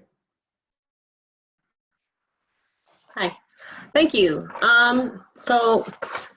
Thank you very much, Councillor Main, for reiterating, you know, the value of Tracy, who just recently came back to the SSCA from her maternity leave, and she came back strong. So, you know, reiterating all the education that she put in on about and all of the booklets she put together about invasive species, and bringing this up because it is something that is accessible to everybody who has a question. You can go online, you can go to the SSCA's website if you have a question about invasive species, and you can reach out to them. So thank you for the opportunity and to remind me to say something about that in regards to the education piece for our residents and everybody who's watching. So education, when I'm speaking about education, is more about educating the public, and not only educating about what they can and cannot do, which I understand it has been brought up multiple times that you know, that property standards is a separate issue. So I think the way for me to feel comfortable moving forward with this is, I guess I'm going to have to bring a motion forward after this, because I am now going to support this based on this realization that if I bring a motion forward after approving, and I believe by nods that we probably are going to pass this, then I will bring a motion forward saying that we need to review our property standards so that we can have balance for residences who want to do a trial run of naturalization or be friendly. Now, I did the trial run not to be dismissive. I did it because if you plant a perennial, it's going to come back. And some are biennials, they're going to come back. So when we start this, it's not going to be something that, you know, unless you want to mow everything over, and then you're going to have, you know, we have microclimates and there's permaculture. Like what we're starting here is no doubt going to have some positive impacts on our town. So that's why I said trial. We're going to be actively involved in the bee pollinator friendly business on a trial basis. The renaturalization is something that is, you know, more of a stepping back. So we need to make sure that we're not moving forward doing something and just not being the active source of knowledge for other people. Yes, little placards. I really don't like signs all over the place. I really don't. But I believe right now it needs to be, you know, this is a renaturalization site, and then a link somewhere for, you know, for more information. And then when we get further into this trial, you can remove those things. It will be known. It will be something that, you know, we can have updates. We can have updates like this. So yes. So, you know, leading is one thing, you know, to lead by example is one thing. People are going to want to participate. So let's lead, yes, by example, but we also have to be the example on what is just and what is fair. So I am going to support this, but I am going to bring a motion forward to make sure that our property standards bylaw is going to fit in line with this so that it's fair for everybody else who wants to participate in the trial. Thank you. Thank you very much, Councilor McGinn. And I think you touched on a good point with regards to communication. I think it's very important that we communicate exactly what's going on. As we all know, every relationship and anything that falls apart is usually due to communication. So if we can communicate it, I think we can accomplish some really cool things. We've all been to other places in the world, traveled, and you've come across some, hey, look what they're doing. They're trying to bring back. And our Y Marsh is a prime example. At one time, there was 2 trumpeter swans left in the world, and now you see them everywhere you go. And I'm always proud when I see a trumpeter swan when you're up in Sudbury or Halliburton or anywhere. Wow, that was those swans started from Midland, and I think we're on to something great, and I support this wholeheartedly. I will call the vote. All those in favor? Sorry, Deputy Ross, may I make a comment before we take the vote? Yes, please do, sir. Yes. Yeah, sorry, I keep raising my hand, and I know it's not seen on your screen, but I cannot see you, unfortunately. I apologize. That's fine. I'll just speak up whenever I want to make. Please do. And any other staff that would like to add to the conversation, please speak up. Thank you. We'll be sure to get to them. I appreciate it, and I think the conversation has been great, and I certainly look forward to the vote and any motion that comes forward. The only context I'd like to add is certainly from a staff perspective, we had a good long discussion about this, and we certainly think this is a good step forward in terms of what we can trial with our town. We think there's certainly an appetite for this, but we also know that there's some people who are concerned. So introducing a pilot of this kind to the extent that we're doing, I think allows us the ability to learn something, as some people have said. It offers the public the ability to participate in that. They are at the parks. I was out walking at Little Park this morning. It was filled, and our town was cutting that place. It looked great. So I'm very proud of what the staff is doing to maintain the parks, but also to bring forward a recommendation like this that allows, you know, the public to participate.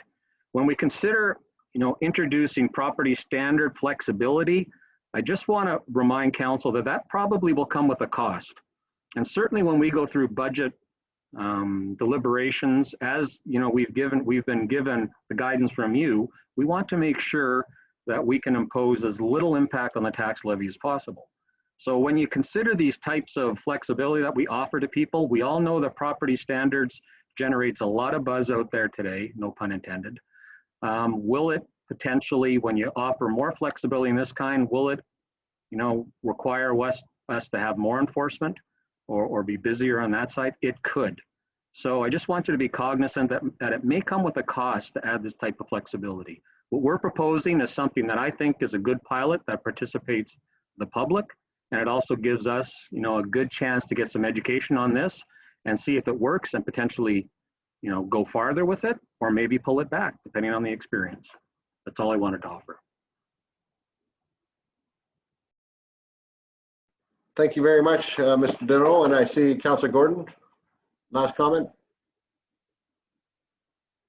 Thank you very much. And, Mr. Deneau's comments, they make sense. They're not lost on me.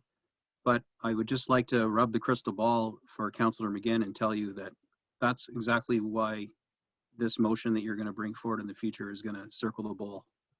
So I don't think we're going to see any flexibility on it. I'd really like to see it tied into this discussion.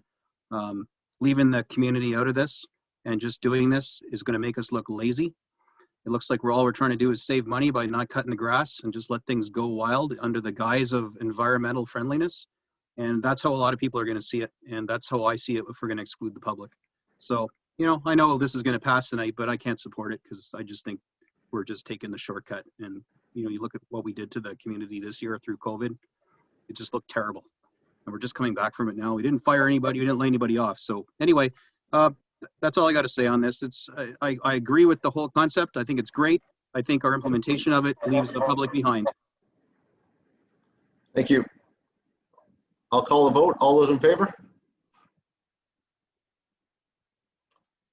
Opposed? Sorry, I missed the vote. Councillor McGinn, you voted yes or no? Yes. Okay, thank you. We're on to the next item. I'm going to call that we take a 5-minute bio break. Resume back here at 9:15. If that's all right with everybody. I gotta grab a glass of water and we'll be back. So it's 9:07 right now. We'll see you at 9:15.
We still on TV? Should I play some guitar while we wait, or what?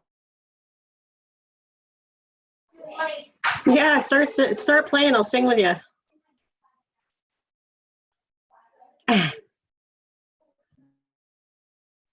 Gotta rate the Midland anthem. Do you remember when that was being done as a challenge? Oh, I should start video. I do. And close the door because my kids are not in bed. There we go.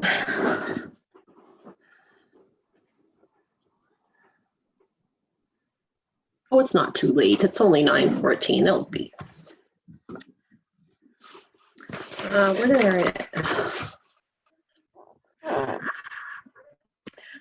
Out of curiosity, when I put up my, oh, sorry, it is 9:15. All right. Yep. No, go ahead. What was your question? So when I put up my sign and I look at it, my yes is backwards. It's when forward I for see us. myself. No, it's forward for us. Yeah. Gotcha. You're good. Okay, thank you. All right, council, it's 9:15. Welcome back. Next item pulled was 5.4.4. It's that report CSR 2020-13. 2018 and 2019 operating capital results dated September 2nd, 2020 be received, and one, that the 2018 operating deficit of $2,312,032, including prior year's PSAB adjustment of $513,535 be transferred to the Police Services Reserve, and two, that the 2019 operating surplus of $314,735 be transferred to the Police Services Reserve to reduce the existing deficit, and three, that capital project totaling $5,780,224 be carried forward to the 2020 as identified in attachment 4, and 4, that projects totaling $5,480,941 be funded from reserves as identified in table C.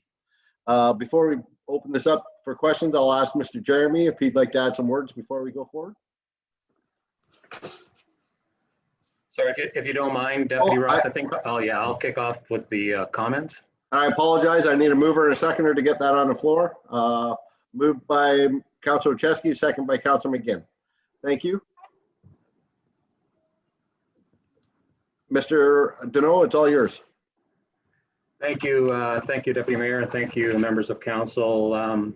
Very pleased to bring this report forward. As you can imagine, this is certainly from the staff's perspective. I think it's another good foot forward in terms of getting us in a better state to make better recommendations to council, and certainly give you the information that I think is necessary to make clear and concise decisions. So from us, it's certainly a step forward, as I mentioned. I do want to mention, though, that this report really wouldn't be possible without the effort of Mr. Davis, who has been absolutely stellar. He is a true professional, and one that we're very lucky to have to certainly perform this work for us. So I'd certainly like to thank Mr. Davis for really the outstanding work he's done. This is forensic work, that he's done in this area and others, and continues to help us, not just with the work that's being done, but to help to mentor people in our financial area. And that is truly, truly impressive, but also extremely valuable to us. We certainly wish him well as he takes some deserved time to reconnect with his family and grandchildren. So I just wanted to pass along that thank you from all the town staff. Michael Jeremy, as you know, our new CFO, has also been providing tremendous leadership on this front. So having people of this caliber along with that team has resulted in this kind of analysis, and it just gives you a sense of the kind of analysis that I'm hoping that we'll continue to see, which will provide us with the clarity that we need to make those decisions that I mentioned. So in this particular report, you're going to see a report that certainly deals with a number of items, and we're making some adjustments, and those adjustments are necessary because of the circumstance you know, that we are in the town, what we have in terms of our assets, what the state of our reserve balances are, and we wanted to make sure it was as transparent as possible to present that information so that we could make a better assessment of what we can do, as certainly as we head into the budget cycle. So these adjustments were made not because things were done improperly in the past. It's not a condemnation of people and the events that took place in the past. We just feel there's a better way to present the information, a better way to slot it in some reserves, so that we've got a better way to make those decisions. And certainly we know there's lots of reasons why decisions were made in the past. There was lots of turnover. We know there was, the cyber attack. All of those certainly I'm sure played an impact on some of the decisions that were made or some of the focus that they had at the time. But certainly from our perspective, we feel this puts us in a better position with the evidence that Mr. Lockie has brought forward. So there is no financial impact on the town as a result of this report. What the staff have, as I mentioned, is a better understanding of the available amounts for decisions and recommendations. The report makes those adjustments, but again, it's for internal decision making, and there's no impact on any of the external audited financial statements that have already taken place. So from our standpoint, I think this puts us in a good position in terms of being able to look at the balance sheets, to make some decisions internally in terms of the recommendations we're bringing forward, so that the decisions we bring forward again will be more understandable and give better transparency to you and the public.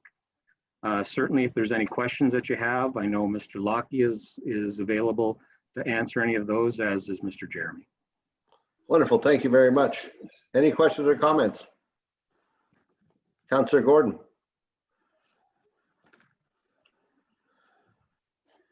Thank you. I can appreciate the work that went into this, and when we have a huge turnover, big change of senior leadership, especially in finances. You walk in, you want to make sure that what you're about to assume actually, everything adds up before you own it, right? Then becomes your problem. So this is a big part of changing, of the guard. And I think, as I've alluded to, that the language used in this is very kind. And even the way it was just characterized by our CAO is very kind. Dancing around the cascading errors in accounting practices and funds that apparently were happening in 2018, 2019 that have been identified in this report very clearly. I've had all kinds of comments from people way smarter in financial business than I am that look at this and see it for what it is. It's very transparent admission that there was deep-seated lack of oversight, or I don't know if it was just lack of talent. Something happened. We had people doing a job and they clearly had some problems. They're gone now. So that's the good news. The bad news is we got to mop up for it and deal with it. The fact that it doesn't impact our audited financials is a wonderful thing. The fact is, hopefully now we have the right people in charge of our finances, that we're not going to have the humble, come back to us in two years going, this was a mess again. I've been, for as long as I've been listening to town affairs, which is probably about 8 or 9 years now, successive changes I hear, about the problems from the previous administration. And that's normal. That happens every time there's a government change, policy, whether it's provincial or federal. The new one doesn't necessarily, well, they do throw them under the bus, but they expose all the problems and the mistakes and whatever their predecessors did. And I see some of those in this report. So that's a credit. I'm disheartened that it happened, that the people that are responsible for those things aren't working for us still, so we could call them sort of to the carpet. They've left us, but we have new people, and you've produced what I believe to be quite a transparent report, taking ownership and stock of the problems that happened and your plan on remedying them. So you guys are to be congratulated. The issues, I'll characterize it as embarrassment. I know I've used that word a couple times this week with our CAO, that I see that some people who are a lot smarter than me on it take away from this report. That's not your sin or your shame to bear. So I'm glad it exists. I'm glad there's a plan out of it. I did send in a bunch of questions because I couldn't find the answers in this report, and I kind of expected them to be there as I kept reading through it. And I was wondering if Mr. Jeremy has had a chance, I gave them to him well in advance of the meeting here, to be able to speak to any of those, or is that something that we should, I should ask now?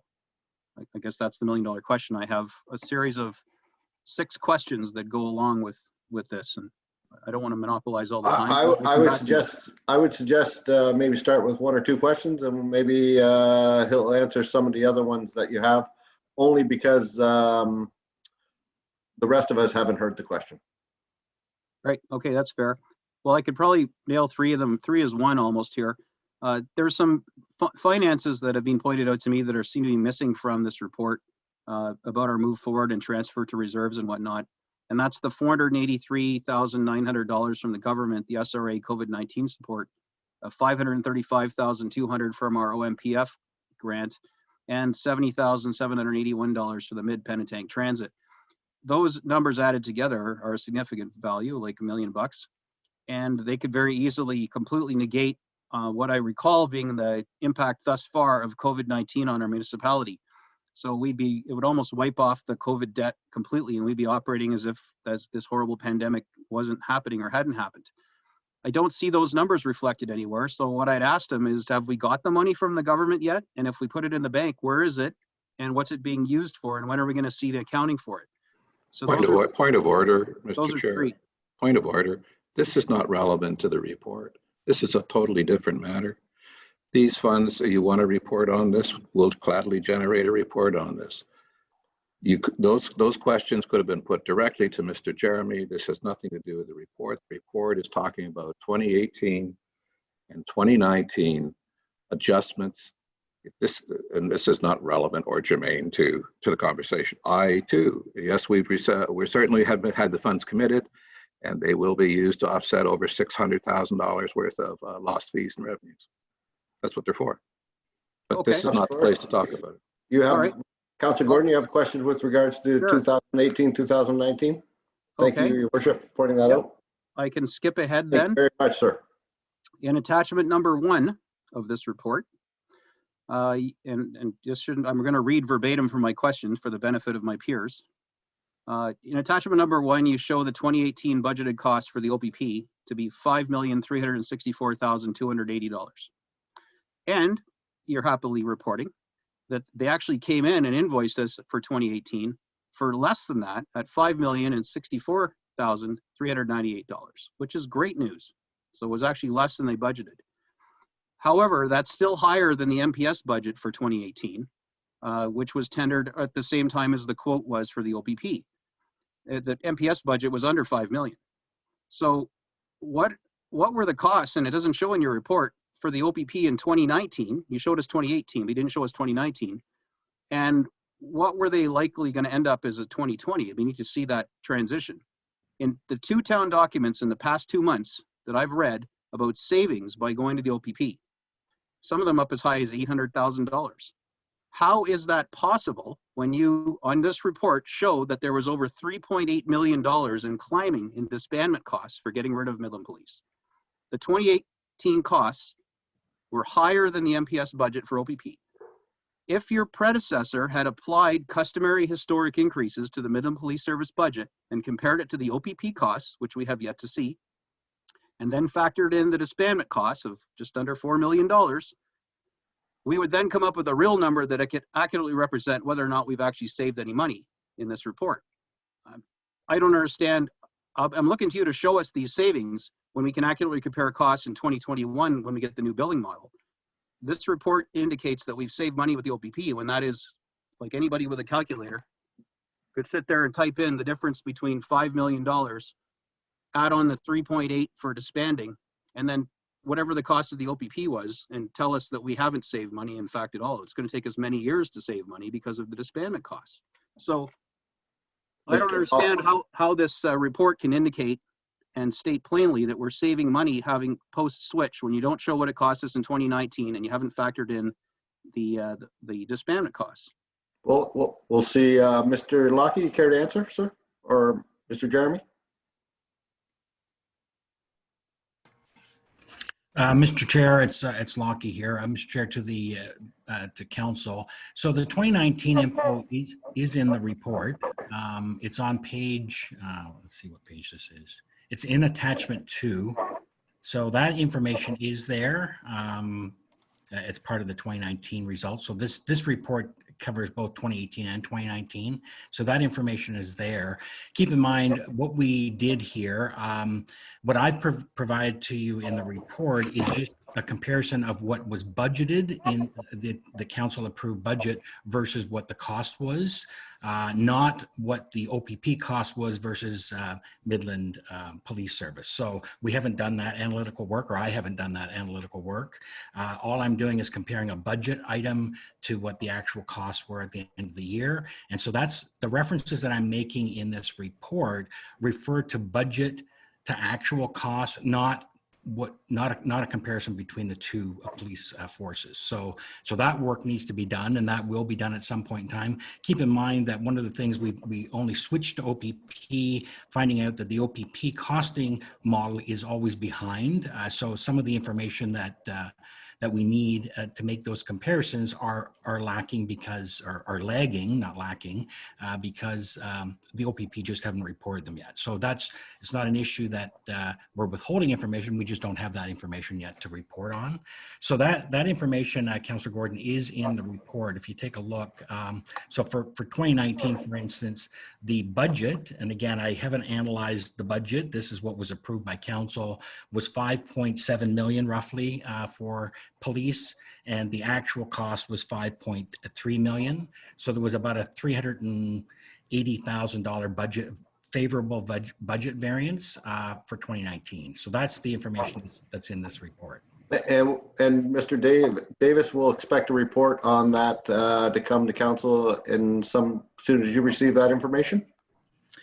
Yeah, I can't speak to that because I won't be right. Okay. in that town, but I sure. suspect that there will be a report, a fulsome report as, and my expectation, and again, I don't want to put words into staff's mouths, but part of you're going to be deliberating on the 2021 budget shortly, so I would assume that some of this information will be available at that time. I have great confidence that Councillor Gordon will be asking that question. Do you have a follow-up? Sure. Yeah, sorry, what brought my attention to this, I mean, clearly, you know that police costs and my belief that we're not going to save the $1 million we were promised, I carry that belief, and I do look forward to being proven wrong. But I guess at the bottom of page 2, this is where it caught me. It said the business case was to continue to budget at the same level as Midland Police Service, even though the OPP contract is lower. Before there's something said on TV, Mr. Deneau's mic is still on. Oh, is that what that sound is? Thank you, Councillor Olszewski. Mr. Doe. Yeah, so I guess the statement at the bottom of page 2 is that the business case was to continue to budget at the same level as Midland Police Service, even though the OPP contract is lower. And that's a false statement. I sat in that room along with some of you and watched the presentation, and the OPP contract was higher than Midland Police for the 3 years in transition, which we are currently in year 3. The new, yes, it was.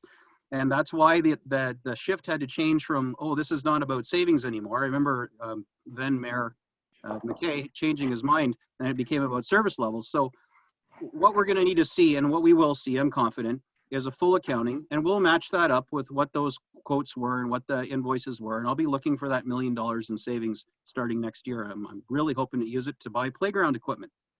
So wonderful. Thank you very much. Councilor McGinn. Sorry, Deputy Mayor, may I respond? Please. I will unmute.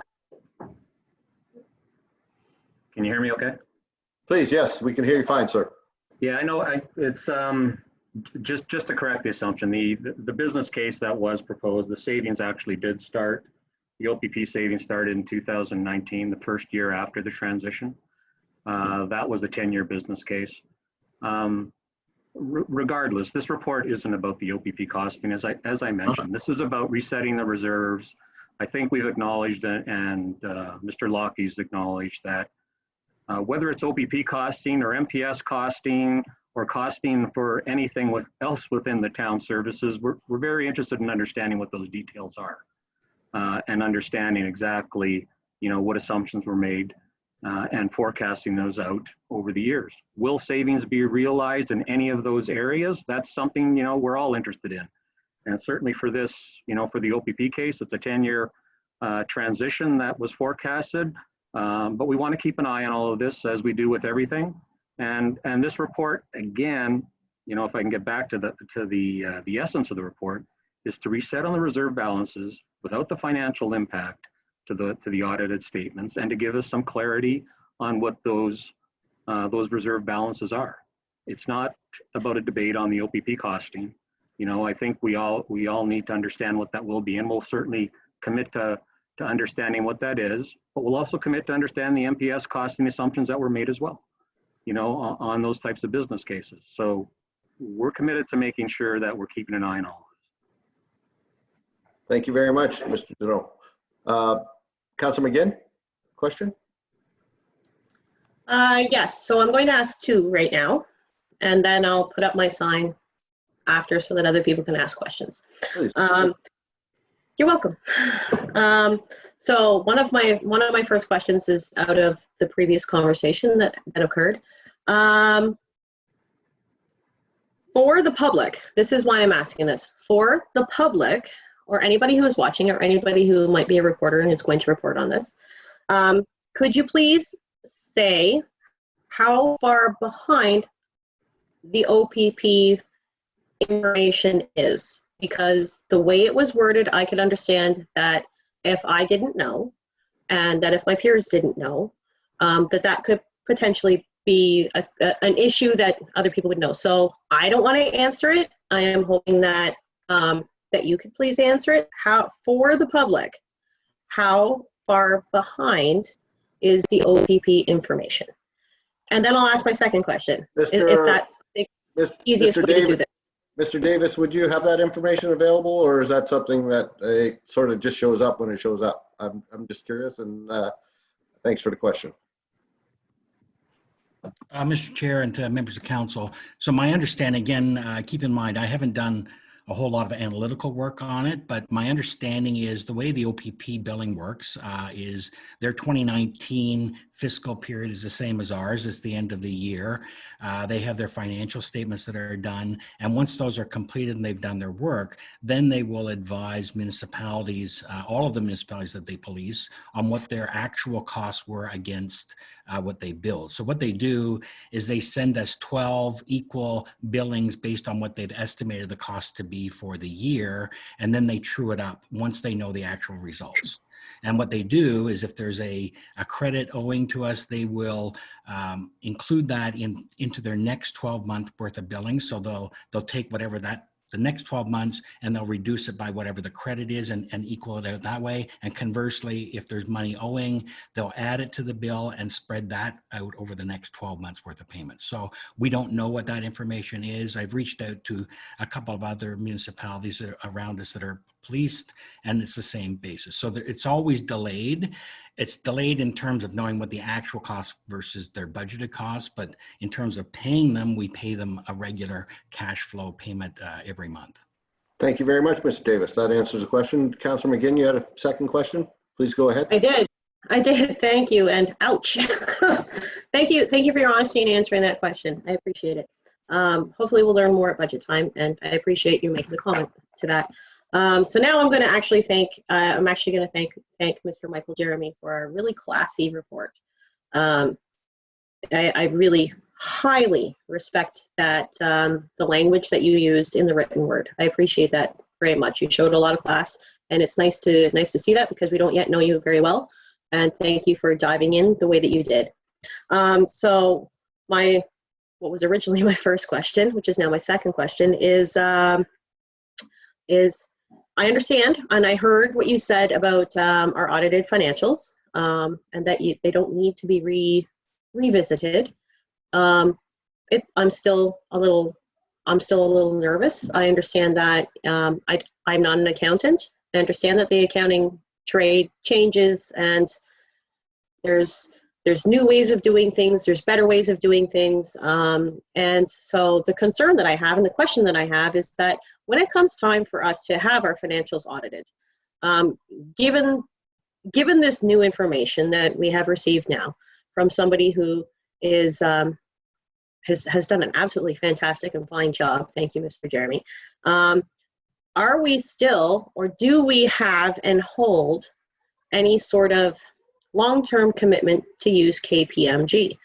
I would prefer to use somebody else. If the audited financials, and if there were audited and these things were missed, that causes me as a director, as one of the directors of this corporation, some concerns.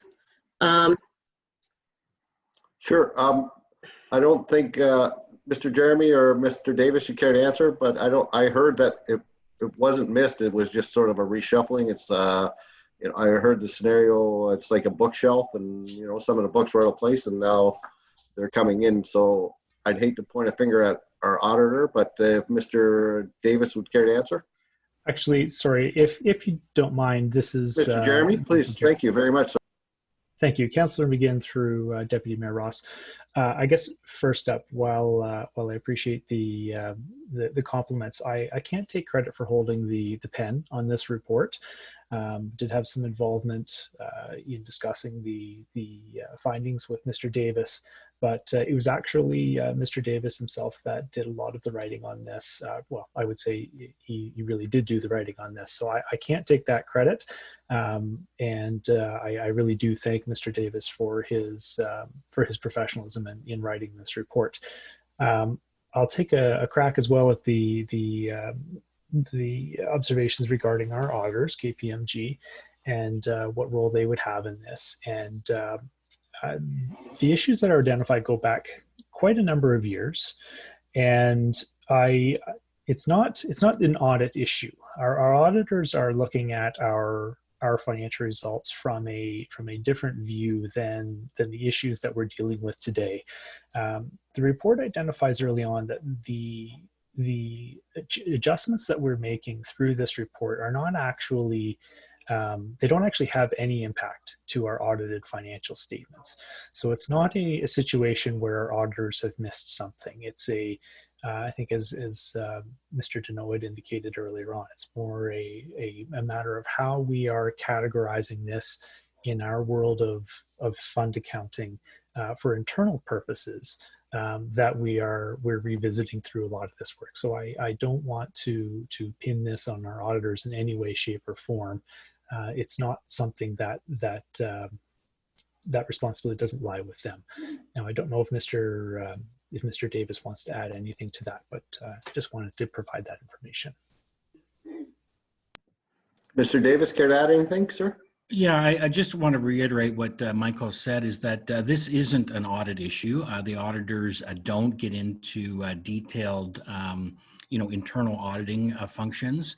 They're very high level. And again, the financial statements as they've audited, and as Mr. Jeremy's mentioned, this goes back a number of years. It actually spans, I think, a couple different audit firms that Midland has had. So it's not any one auditor or any one group of people's issues. It's a combination and accumulation of different things, primarily stemming from the accounting changes from fund accounting to PSAB. So we hear quite often the joke that there's two sets of books. Well, realistically, there are two sets of books. One is for internal reporting that we need for budgeting and tax levy purposes, and it's different from the external world when we report our financial statements. And so there's a lot of things, these reserves, for example, and I've mentioned it in the report, is when we report externally, the reserve becomes surplus. And it's surplus because we're building a reserve that we don't currently need, and so it's a surplus.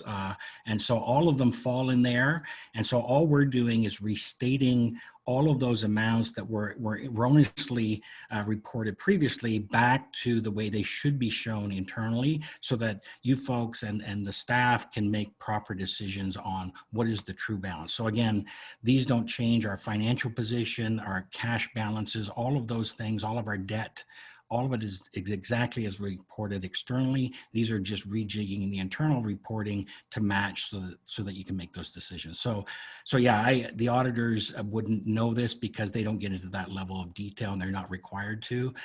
Your audit fees would be a couple $100,000 a year if they were to get into this level of detail. Thank you very much, Mr. David. Follow up, if I may. Please. So I heard that, and I recognize also that, I prefaced it with, understanding what I heard. Sometimes I ask questions based on the fact that, members of the public have asked me. However, my concern is that that this being public may cause issues with our stakeholders. I understand that there is internal things, and there is, you've got your ins, your outs. I understand the difference between, your end tax as a corporation, your end tax submissions, and then the balancing of your reserve, like we don't, sinking floating funds. I understand some aspects of it, but like I said, I'm not an accountant. And I also understand that there has been, over 17 years, there's been at least 17 years? Well, there's been multiple companies that have come in and have done our audits. So I'm not trying to pin this on, the last audit. So my follow-up is this question: when is the last time we had a forensic audit?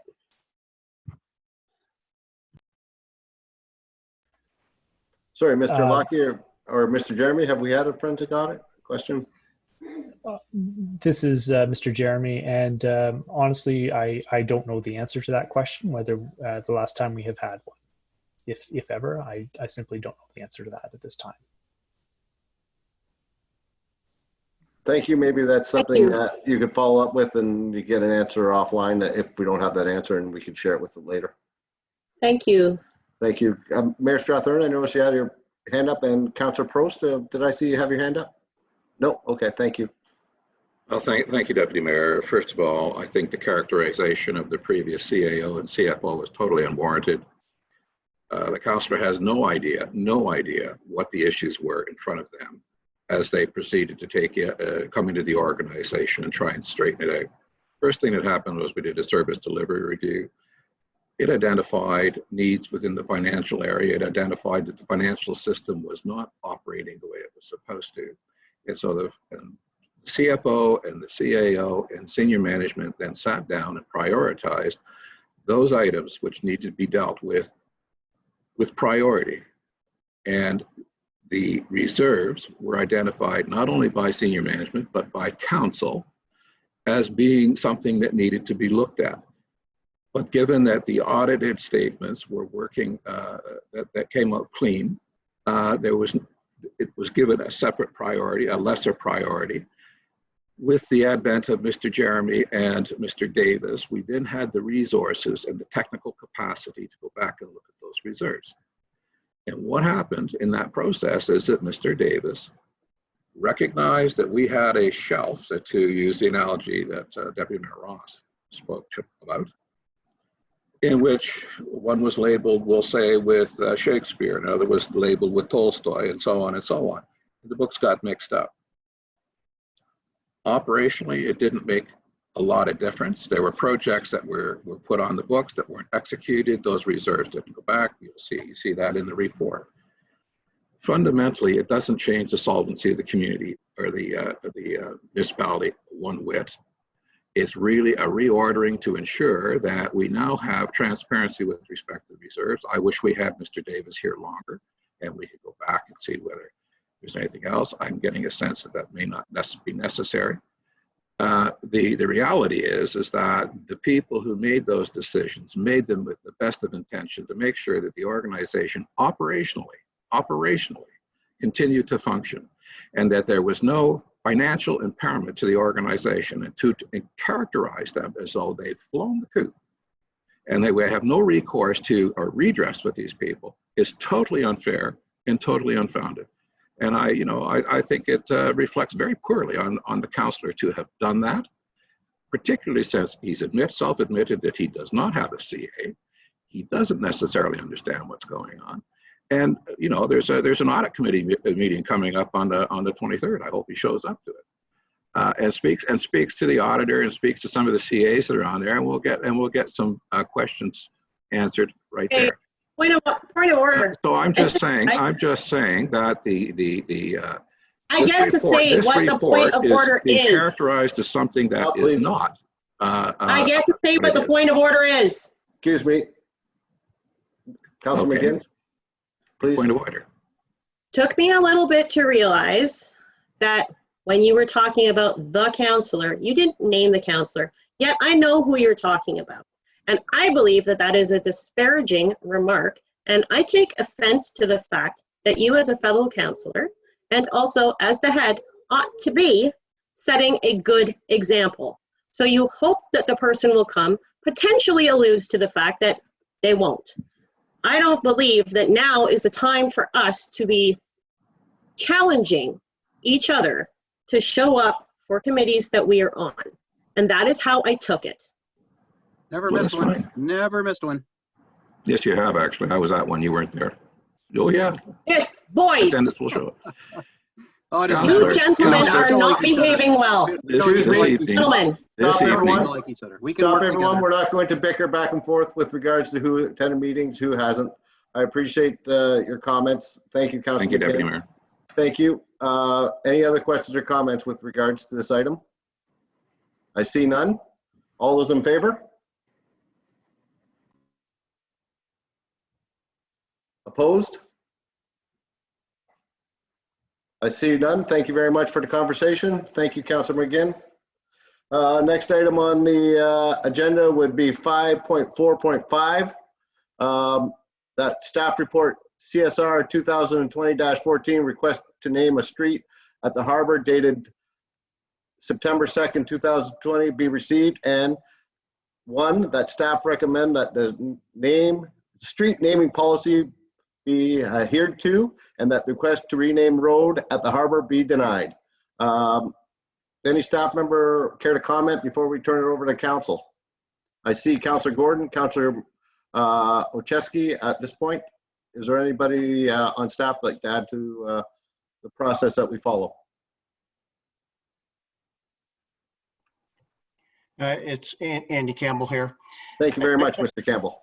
Yeah, the report, it's primarily in the planning area, but Mr. Elliott is new here and just learning our practices. So, you know, our clerk wrote the report, did the research, and you know, I had some control on how the outcome of this was.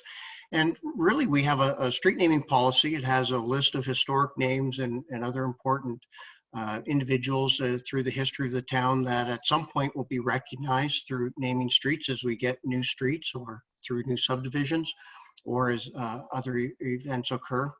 And we also have a process, the award of merit for other individuals in whether they're staff or other people who are contributing a lot to our community.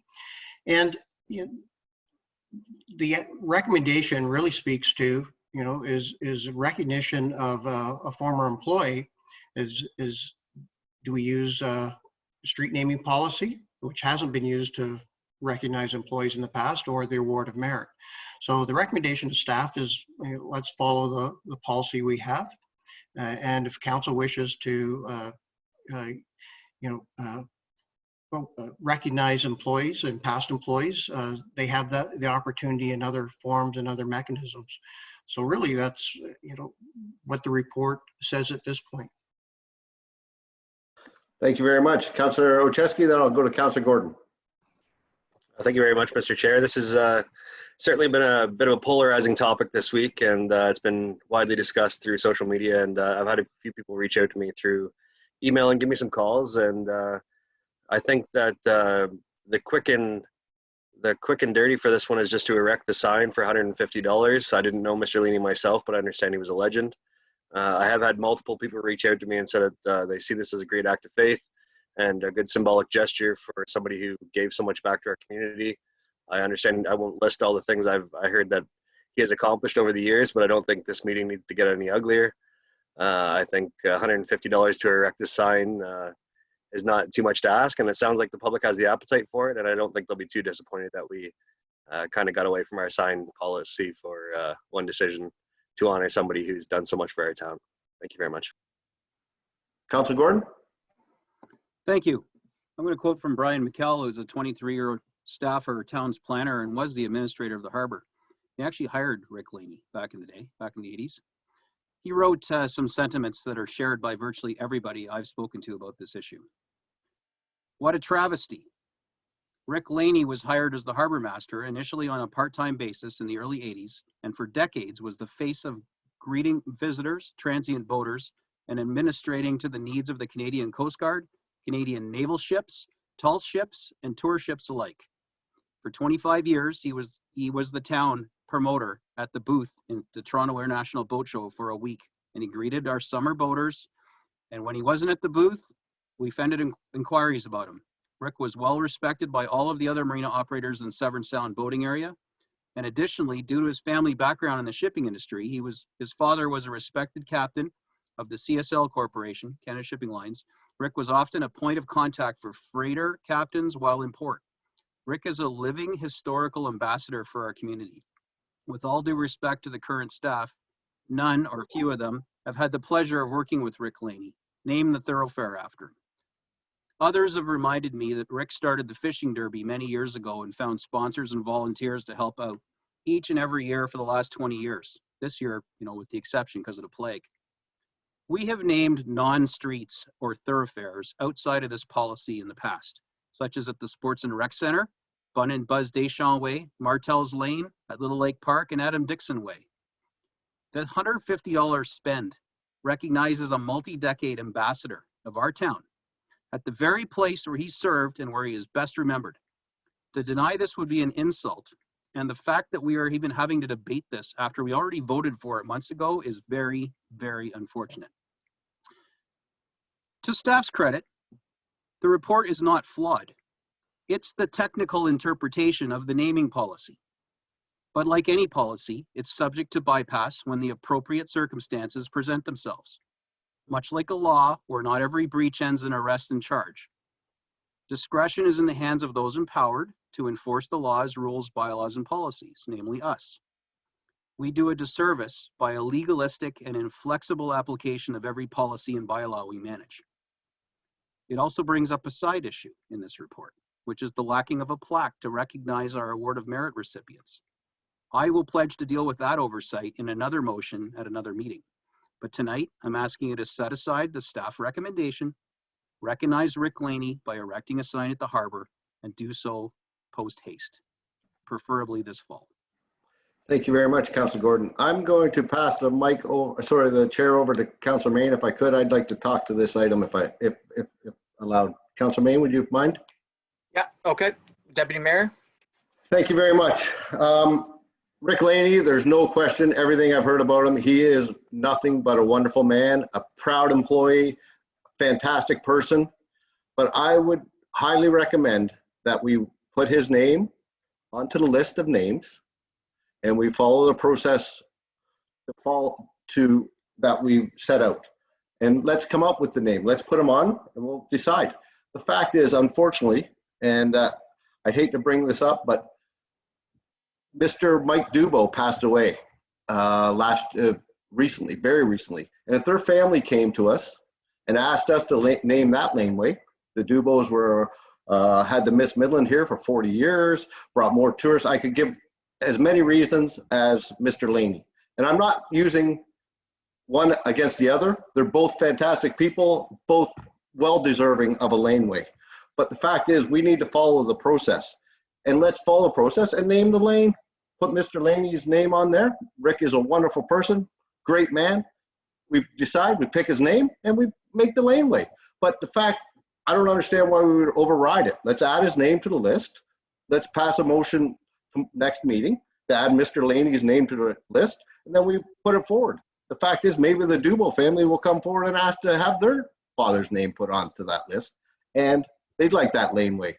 Not saying they will, but there could be other options. We get Mr. Laney. There's a beautiful park right beside where there's where the Trumper Swan is erected, a beautiful stainless steel. Maybe we name a beautiful park after Mr. Laney. I think there's lots of options. I'd hate to rush through and just decide on this, but I 100% are for to honor this man. I think he's a wonderful asset to the town of Midland. Historian, everything that Councillor Gordon says, I agree with 110%. And I would love to name something in Mr. Laney's honor, no question. And if it was on the list and the staff came forward and said, we'd like to name Mr. Laney Way or Joe Smith's name, I would say, guess what? I know Mr. Laney's name's on that list. I prefer that we name it, turn it over and turn it to Mr. Laney's Way. But the fact is, just for one member to come, and I appreciate Mr. Major, is great, another great man. And I greatly appreciate what he's trying to do, and he should be very proud for doing it. But I really think we add Mr. Laney's name to the list. Come springtime, we decide to name that street, we name it Mr. Laney Way, Rick Laney Way. But we've followed the process, and we've checked our I's and dotted our T's.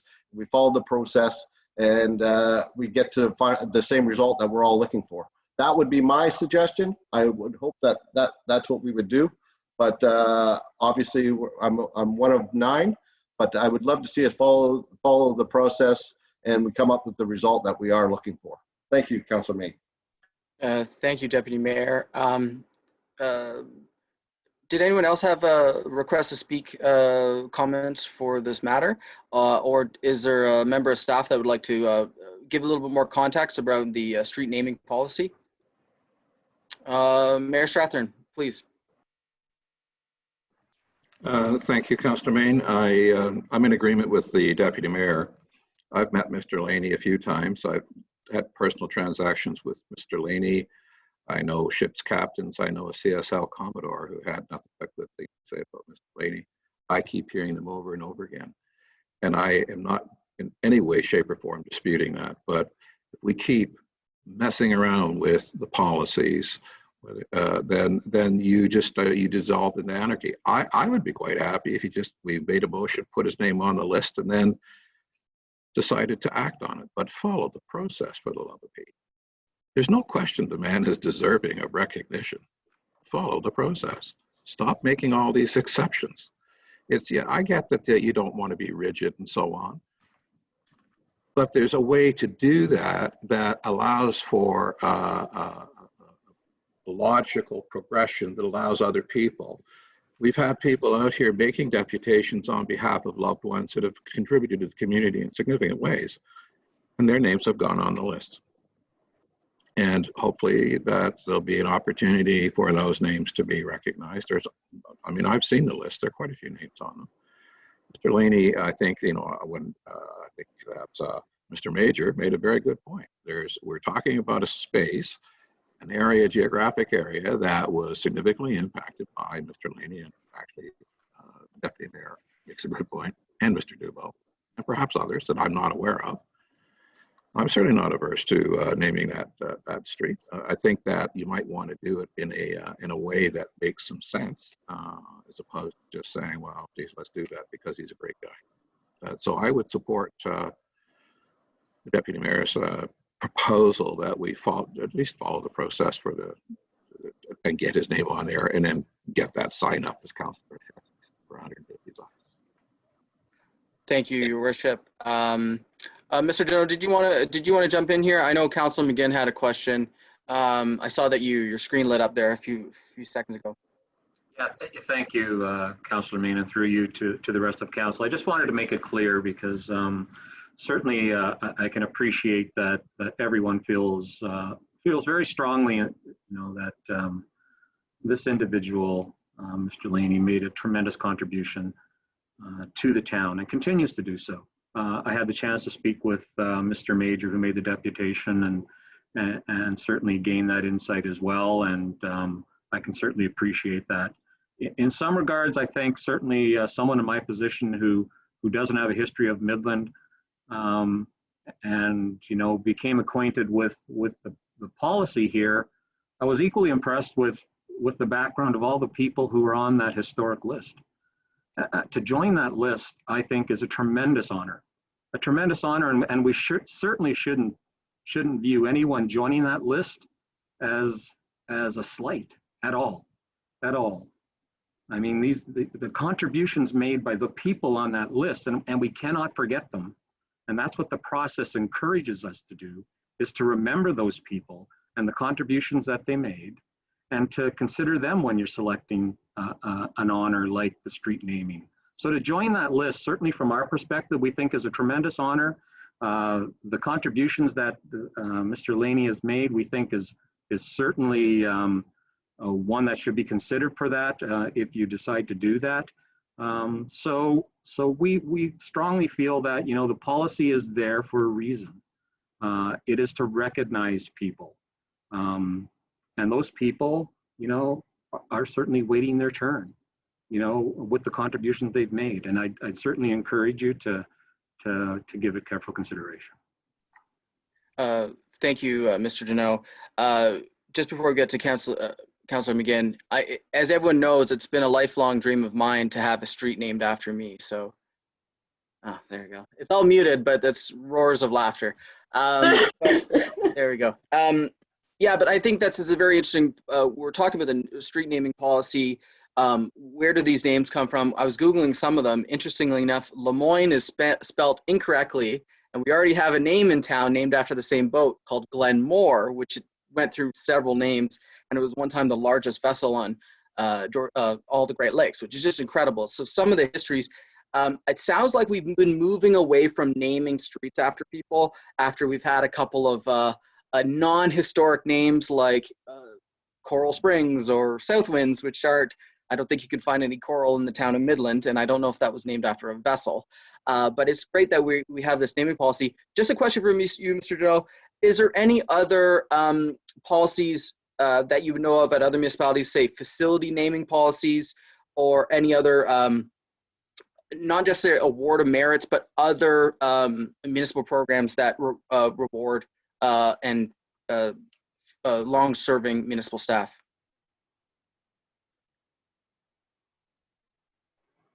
I don't know if we've done that analysis. I mean, that's a great question. You know, I certainly jurisdictional analysis is really important when we look at things like this. And unless Andy or Rob can chime in on whether we've done that consideration, I'm not aware of any of them.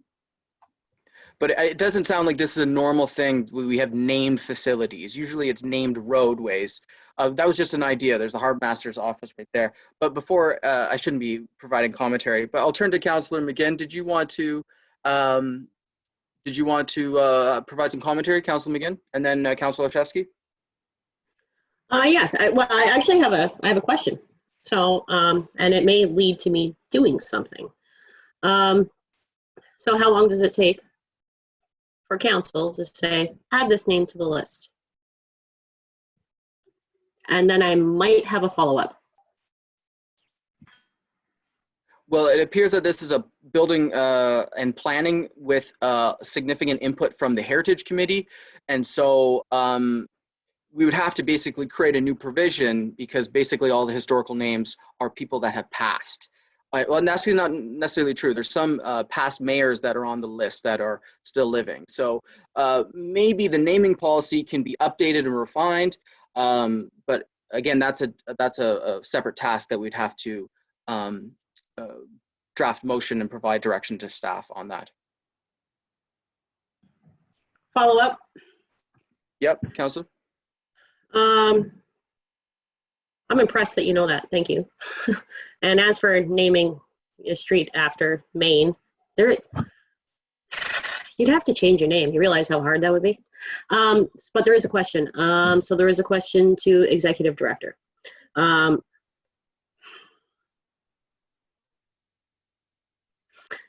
understand what I heard from Acting Chair Maine, that it has to go through the Heritage Committee, or that in some instances it ought to go through the Heritage Committee. I'm going to change the language because I could understand that that may not actually be how it always happens. There are some names that are, I remember us going through this process with the Seasons of Little Lake. Seasons of Little Lake, there are places where we have actually decided to name the place after the builder. The person who invested in that location the person who put their time and energy into that location. So could somebody please explain to me how it is that we could name a place after a builder, yet not consider naming this location after a living human? Because somebody explain this to me, please. Well, this naming bylaw is relatively new. I think it's probably developed in the last 20, 25 years. So a majority of the subdivisions built in Midland through the 70s and 80s into the 90s wouldn't have followed the naming protocol. And so that's why you see Pratt. You know, that's a large developer that has a subdivision town that has a name named after them. So, but this is where we're complicating, you know, the name bylaw, which is primarily used for new roads. And we're trying to also, impose the memorial function as the town of Midland has done in the past for people of significance. But let's turn to Councillor Olszewski. He had a point. I'd love to hear from him, and Councillor Gordon after. Thank you. Thank you very much, Mr. Chair. I am going to oppose the recommendation from staff only because I feel this is too good of a fit. Like the Martell's Lane leads us down to our stage where we get all our beautiful local Midland music. I would not like to see Leany Lane end up, off Palm Beach Road or something. This is, it just seems too fitting to me, and there's an exception to every rule, and I get structure and I get all that good stuff, but this just fits way too well for me. So I'm going to support this and not follow a staff recommendation. Thank you. Thank you. Well, it is in the report as option 2. It's not the staff recommendation, but it says obviously it is the option that is under consideration. Councillor Gordon, would you like to comment? Yeah, thanks. I know we can kind of feel naughty by going against the staff, but this is not one of the times where we're dismissing staff's report because it doesn't make sense or it's wrong. It's just that's the joy of being council. We can choose to do that or not. We can choose to do what we believe is the right thing, even if it conflicts with a policy. I myself argued for this policy. It's not lost on me. I argued for it about that very issue where they wanted to pick a name that wasn't on the list. So I get this policy. I understand why it exists. And I'm not saying let's just shred the policy. And I'd even say, let's put his name on it. So maybe there is an actual street somewhere named, but what we're talking about is not even a street. It's not even like a laneway. It's a thoroughfare. Like it's just a made up space that's basically parking, that is where he spent his life and he did all his work. So I'd even argue that this policy doesn't even apply to that space. I've been reminded while I'm talking on here, because my phone is blowing up with people who are just absolutely disgraced the fact that we're even still debating this and haven't just moved on. But let's not use terms of disgraceful. Let's keep this conversation respectful, please. Thank you. Well, I'm just telling you what people are telling me. That's the words they're using. They said the town wouldn't even name the Centennial Rink after Danny Wood. They refused. Or the Vi Kennedy Room in the senior center was refused. And I wasn't part of that council because that would be terrible to do that. I don't know if you guys have a recollection of that, but I don't want us to go down the same path. So thank you. Well, can I step in and clarify? We had the same conversation with Mr. Woods and trying to say, hey, maybe we should review the policy, and we didn't get a chance to.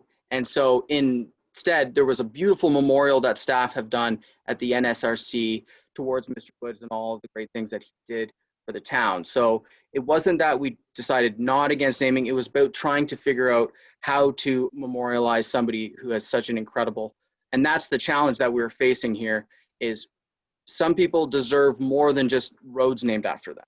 I think that's what is an important point that we're trying to make in the conversation. Sorry to cut you off, but Councillor Downer, you'd like to share? Yes, I would. This is kind of embarrassing, but we've already dealt with this in a council meeting. And my recollection was it was 9-0 in favor of putting this sign up. So why are we wasting time? Let's put the sign up and Rick Laney Way and give the man what he deserves. He's been around this community as long as I've been on council, from 1994. He's an ambassador for the town. He still is. And let's move on. I love it. Thank you so much. Before we get to Councillor McGinn for as we're wrapping up the commentary here, I just had one question for staff and just about complications of changing names. Is there any emergency management or implications of changing the name? Is there any address that would have to be changed? I know that was a issue when we were talking about Jordelli Lane. There was a proposal to change a name of the Russ Howard, but it had already been gone through all the planning, and so it was too late essentially to change that name at the proposal at that time from last term. Is there any emergency management complications? Somebody love to answer that? So through the chair, this is Rob Elliott speaking, and I was hoping to weigh in a bit earlier, but I wanted to highlight one of the points of the policy is exactly to do that, to ensure that the name isn't incongruent with other names. It's not confusing for other names, and it won't be misleading for first responders. And we look at that from the perspective of not just the town of Midland, but from the 4 northern municipalities as well, so that even the county response for emergency paramedic services can be directed in a way that isn't confusing or misleading. So part of that exercise of going through the process is to look at that and to assess the appropriateness of new names. Obviously, if it's the will of council to add this name through that process to make sure that that happens properly, that we'll take that direction. But in terms of the practice, I've read the policy here. I haven't tried to implement it in Midland, but certainly I have elsewhere. So one of the members on that committee who makes that assessment is through our fire team as well. So they will assess that, they'll look at that and make sure that that's an appropriate renaming. Now, if we went with the lane at the harbor, there's not a large number of municipal addresses that we have to change or anything like that. So it's fairly minimal work. But there still is a process of due diligence that one would go through in changing a street name. So it appears that if council decided to change the name, it would go through a series of review to make sure that it would be acceptable. And so, all right, well, that's very reassuring. Yeah, you see. Just to add to that as well, too, there's notice that has to be provided to certain individuals that need to know about the changes and things like that. So we have to make sure all those assurances are in place, but it's not insurmountable work. Okay. Well, thank you for that clarification. And you see, that's a very popular thing with a lot of sports stadiums is they create a custom name so they can, their address is something, and that would be great. That if this goes through and is passed, then our harbor master facility might be 1 Rick Laney Way or whatever the number may be. So I don't think there's additional conversation here. I'd love to have a vote on this. So Councillor Main, I apologize. I don't believe I got a mover or a seconder with regards to this motion. All right. Well. And you mentioned me speaking. Yeah, we got to pick the option 2 if we want. So we need to break this up so we have 2 votes. Well, we can put forward 1 motion. We don't have to put forward a motion to vote it down. We can put forward a motion if it's the council's will to vote for option 2. We would need mover, a seconder for. Councilor McGinn, you had additional point before you wanted to move and second? Yes, which is really interesting. So thank you. We learned a lot about what needs to be done when it comes to naming. So I'm actually going to, through Acting Chair Main to Sherry Edgar, Madam Sherry Edgar, my apologies.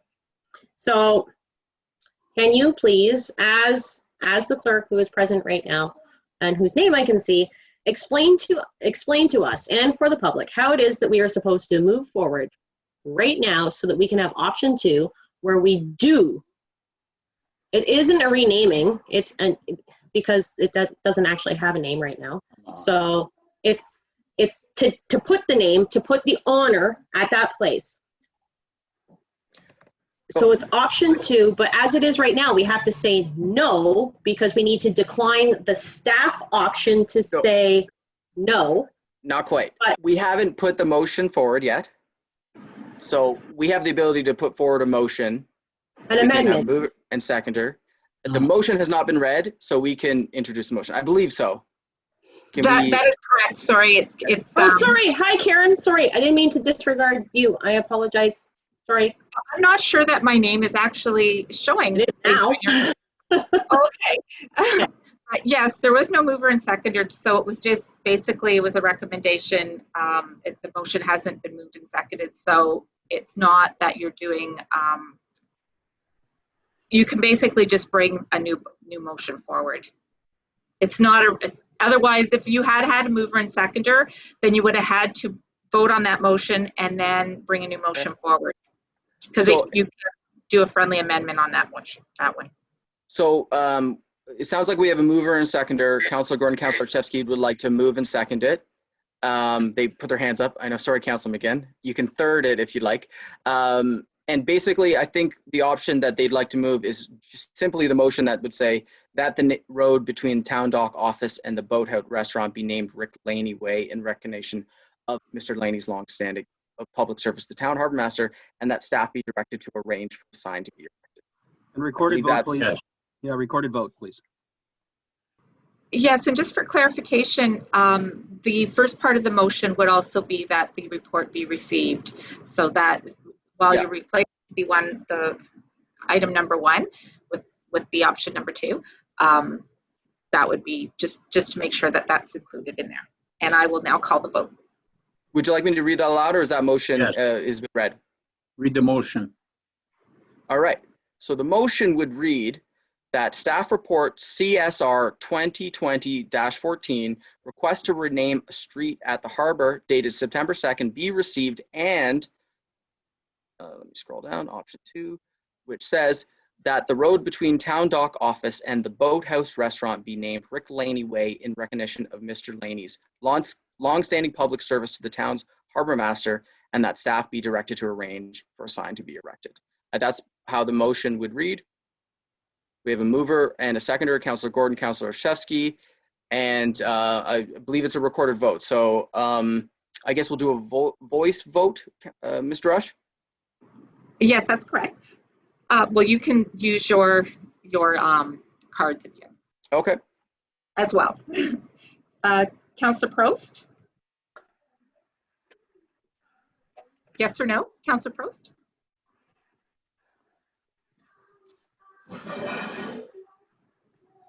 Yes. Thank you. Councilor Cunningham? Yes. Yes. Oops. Councilor Cunningham? Yes. Thank you. Councilor McGinn? Yes. Thank you. Deputy Mayor Ross? In favor. Councilor Olszewski? Yes, thank you. Councilor Gordon?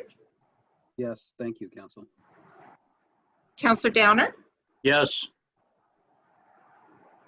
Councilor Main? Yes. And Mayor Strather? Yes. And that motion is carried unanimously. Congratulations.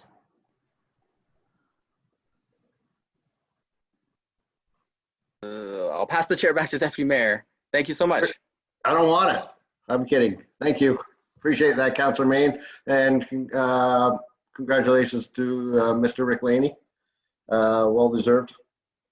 All right, we're on to the next item, which is, apologize, we're at 5.4.6, that staff report CSR-2020-15 King Street reconstruction. Bayshore to Young Street debenture dated September 2nd, 2020 be received, and that the debenture financing, in the amount of 14 million be undertaken through the amortization loan with Infrastructure Ontario. I need a mover and a seconder. I'll have Councilor Prost, are you fine? And who else did I see with a hand up? Councilor Downer. Any questions or comments? Councilor Gordon. Thank you. So this is good because we originally planned to drain a large portion of our community reserves, some of which was set aside for the splash pad. And we were going to blow that on King Street. So that's great that we're getting a loan now so we can replenish that reserve, because it sounds like we're going to need that reserve to buy playgrounds and perhaps a splash pad as well. So what I'd like to know from this report is, are we taking the loan out and going to stuff the money that we've already spent from our community reserves back into that so that effectively fills our community reserve again? And we're simply going to carry the loan and manage the loan for King Street? Or are we using some of our community reserves and the loan to do King Street? I'm not sure who'd like to answer, if it's Mr. Jeremy or Mr. Campbell, but if one of us could help out. I see Mr. Jeremy's unmuted, so Mr. Jeremy? Councillor Gordon through Deputy Mayor Ross. The intent with issuing this this debenture, this loan, is to completely replenish the community-wide initiatives reserve. I believe is the name of that reserve. At this time, we currently have, we're using that reserve for construction financing purposes. And yes, the intent is to replenish those amounts and service the debt through the appropriate funding sources on a go-forward basis. Thank you, Mr. Jeremy. Any other questions or comments with regards to this item? Looks pretty straightforward in my eyes. Great question, Councillor Gordon. Any other questions, comments? All those in favor? Opposed, if any? I see none. Thank you very much. Next item on the agenda would be an update by our CAO, Mr. Deneau, to provide a verbal update with regards to COVID-19. Mr. Deneau, you're up, sir. Thank you, Deputy Mayor and members of council. I'd also like, on behalf of the staff, to congratulate Mr. Laney as well. Tremendous honor bestowed by council on him for a tremendous asset to the community and continues to be. In terms of COVID, just quickly, I think we're all aware of kind of the current situation. Midland, Penetang, Tay and Tiny, about 37 cases have been diagnosed, as I think we know. Unfortunately, one deceased in the North Simcoe area, 36 deceased across Simcoe. So the pandemic has been a terrible tragedy for a number of individuals and families, obviously. And we continue to obviously pay close attention to what's happening. 133 new cases reported today in Ontario. I think we all saw. Importantly, 57 of those cases in the age bracket 20 to 39-year-olds. So I think we all know that this is impacting the younger generation more so, especially as we start to open the economy and we're seeing larger congregations of people. So that isn't unexpected. So everyone, I think, is watching that trend very closely. I think we're all being very cautious in terms of how we're approaching this. We've seen other jurisdictions slip back, jurisdictions that have done tremendous work, take a big step backwards and try to recover from this. So we don't want to see that happen. We want to keep, obviously, the genie in the bottle on this particular case. So we're watching that very carefully. The next chapter of this is obviously with the schools opening. And I think as we're all watching, there's lots of conversation about how that is taking place and all the precautions that people are taking, including the parents that are looking at it very carefully. So we're all kind of moving through this together, making sure that we're making the right decisions. In terms of the town of Midland, what we're continuing to focus on is all the things that we've been focusing on since the pandemic started, continuing to offer the essential services that have never stopped, services by appointment, which I think you're all obviously aware of, and continue to make sure that we can serve the public to the best of our ability. Part of the other things we're also looking at is there was an Omni bill introduced, Bill 197, which is the Economic Recovery Act, COVID-19 Economic Recovery Act. Tremendous amount of complex set of changes introduced by that. So we're going through that in great detail. There are implications on the building code, the Planning Act, how we handle electronic meetings and proxy votes. So there may be some amendments we need to make, and certainly information that we'll need to share with council on the implications of that. And we'll be sure to bring that to you to make sure that you understand what those changes are. So I just wanted you to be aware that certainly staff is spending time going through that detail and making sure that we're prepared to make the necessary adjustments that are required. In terms of the services that we're offering, I think most people are aware, and we'll be making some announcements through our website and our social media, is that at the town hall we'll be offering walk-in services starting September 14th. So we will be opening the town hall for people to come in for services without appointments. What they'll see is a bit of a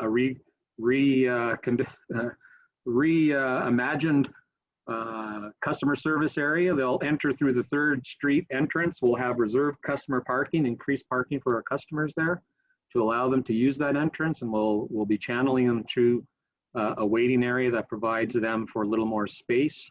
We'll ask them to obviously pre-screen and wear masks and provide them if they don't have them. And then to be obviously served by our customer staff who will be screened from them using plexiglass and then doing the appropriate cleaning afterwards.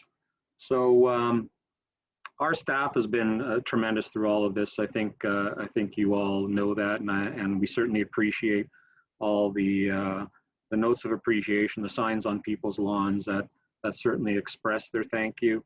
But you know, certainly on behalf of myself and the senior leadership team, the entire staff who've come together to make sure that we're creating a safe environment for our staff at Town Hall and our public has been a tremendous effort. As I said, though, we're being cautious. We're going to take this week by week. We're going to debrief after every week, take our customer feedback and see how we can improve. And if anything changes in the kind of the COVID condition, we'll make adjustments as necessary. We know we can serve customers in a virtual model, but we also want to provide them, you know, with that in-person without an appointment option. So this is another step forward for us. And happy to take any questions if you have them. Thank you very much, and rightly so. Thank you so much to all our staff for all the hard work in this time, crazy times. I can't believe it's been 6 months already. It's like we woke up on it from a dream, but can't thank them enough, and all the residents of Midland for supporting their downtown merchants and our local businesses. Councillor Gordon, please. Thanks to our CAO. He knows I've been riding him hard for the speed trailer, amongst other things like lawn cutting and stuff. And I just wanted to give him some props. You know, I ride you hard, but I throw it out when it's when you've done it. It's really nice to see the speed trailer out. I don't know if it's just a coincidence that it's on Councillor Main Street, and that's where the only place I've heard of reports of it. But I know there's some complaints about speeding on that street. There's several in town. So hopefully we're giving some equal service to other streets in town and collecting those valuable metrics and doing the passive traffic calming while we're showing people how fast or not they're going. So just kudos for getting that thing out. I wish I could have seen it out earlier, but you know, we don't have to always agree on how it happens. I'm just glad it happened. So just wanted to thank you for that. Glad to see it. And to defense, I've seen it around town and in a few different places now. So not only on 4th Street, I believe I can't remember the 2nd Street I saw it, but anyway, thank you very much for that. Any other questions? I appreciate the feedback, and you know, I'll take this opportunity to. I was speaking with the mayor today, and he reminded me that we should remind people that with the children going back to school, that it's even more important to watch our speed. We should watch it at all times, but with the children going back to school, that's a vitally important time. So thanks for that reminder, and thank you for the kudos. And great point. Thanks for bringing that up, because it has been 6 months since a kid or a bus has been on the road. So yeah, please use extra caution. These unfortunate kids are a little out of sync also. So please, it's been since March 14th since they've been in school. Hard to believe. And I know my daughter and son are very much looking forward to get back to see their friends. It's not the ideal situation for them, but hopefully they'll do the best they can. Any other questions or comments? All right, we move on to the next item, which would be notices of motion. Any notices of motion from council? Councillor Prost.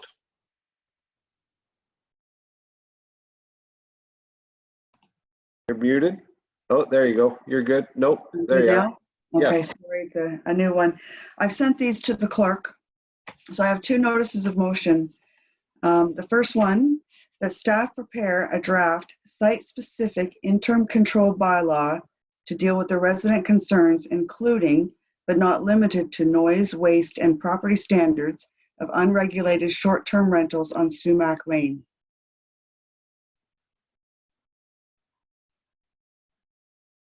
Oh, I can't hear you. You're muted. My mistake. Second motion, Councillor Prost. Yeah. That staff report to council on regulatory options for licensing, registration, taxation, and enforcement of short-term rentals and ghost hotels in the town of Midland. Thank you. Any other notice of motion by council? Councillor McGinn? Okay, so I did send this within the past 10 minutes.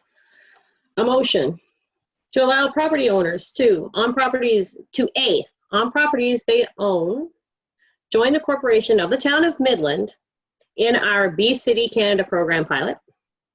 B, that they may also choose to renaturalize their properties if they choose. And C, they will advise us of this action. So this has been sent. It's a verbal notification. Thank you. Any other question? Any notice of motion? Any others? I have one to bring forward if I could.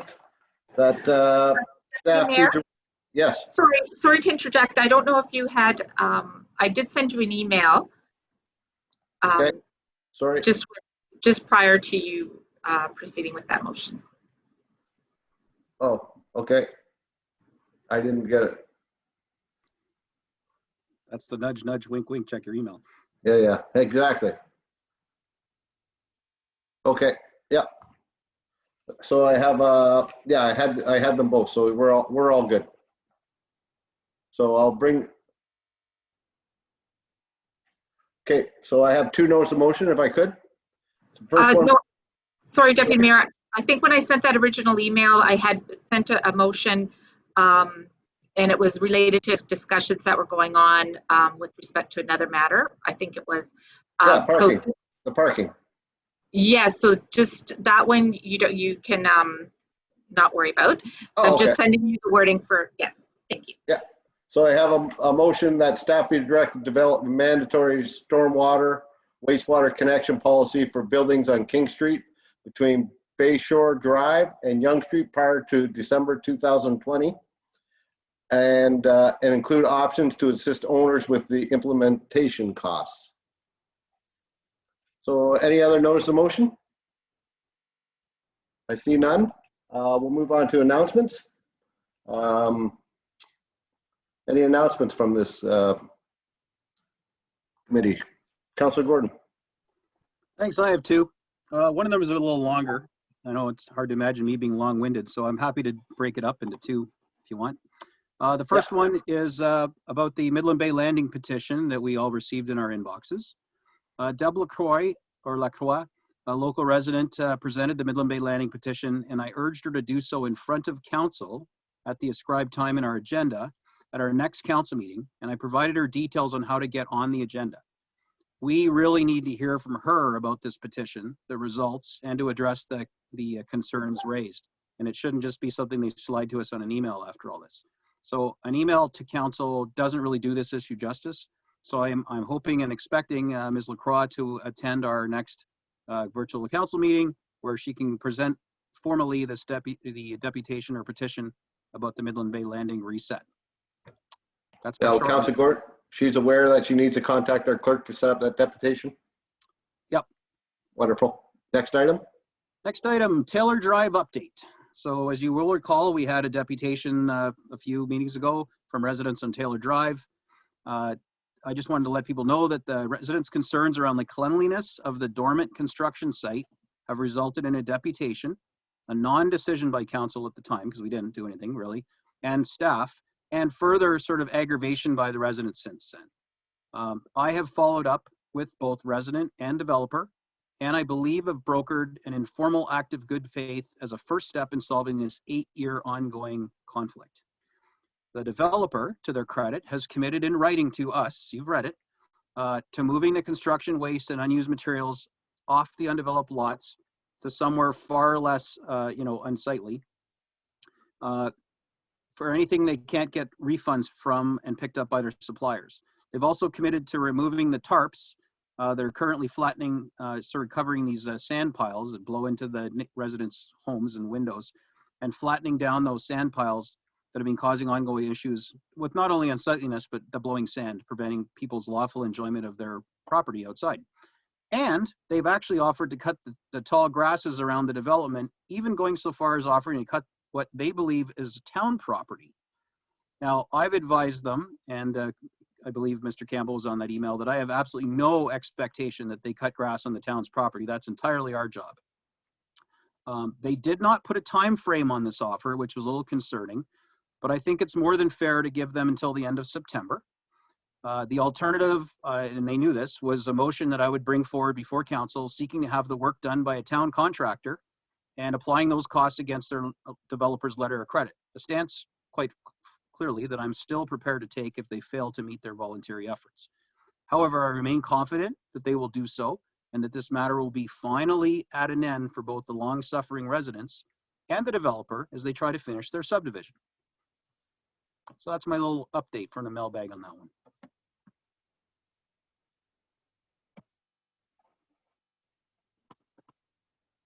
And you're muted. Thank you. Any other announcements? Councillor Main, then I'll go to to Mayor Strathern. Councillor Main? I just want to give a quick update on obviously the Terry Fox Run is coming up in a couple weeks. So obviously the town of Midland is going to be participating. It's a do it your own way. It's the honor system. They're trying to basically disperse everyone amongst the communities. Everyone's going to try to go out at 10 a.m. on Sunday, September 20th.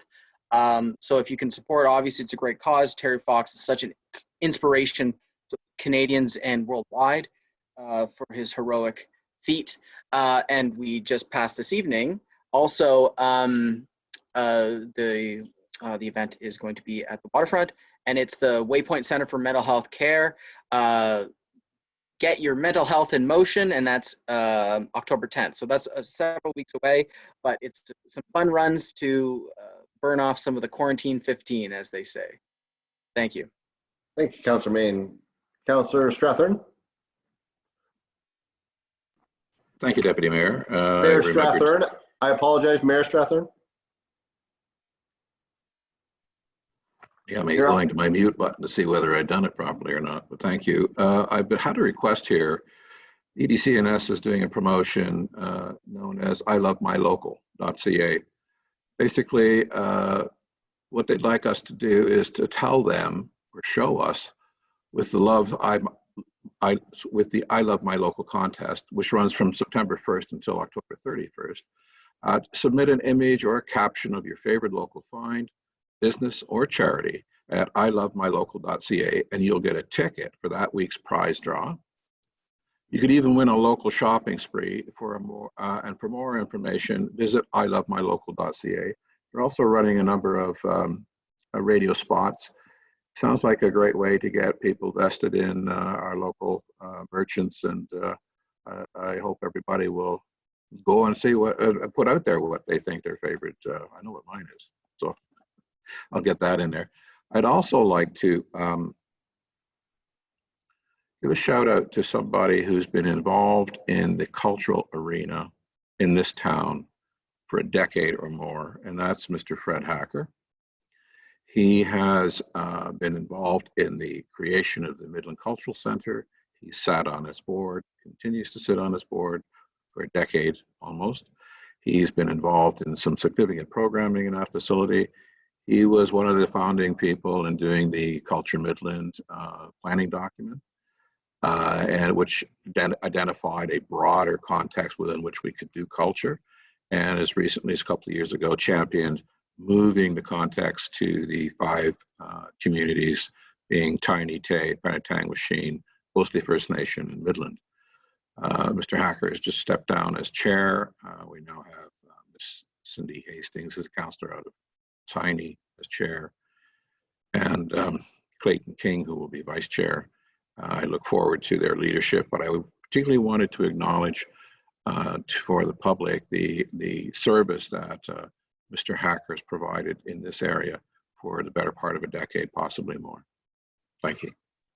Well said. And Mr. Hacker's quite the man, and we owe him a lot for what he's done for this community. And very, very nice for you to bring that up, Your Worship. Councillor Ocheski. Thank you very much. I was reminded by Councillor Main's announcement about the Terry Fox Run.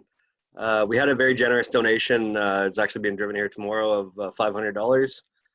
So I'd like to give a shout out to New Orleans Pizza out of Beaton.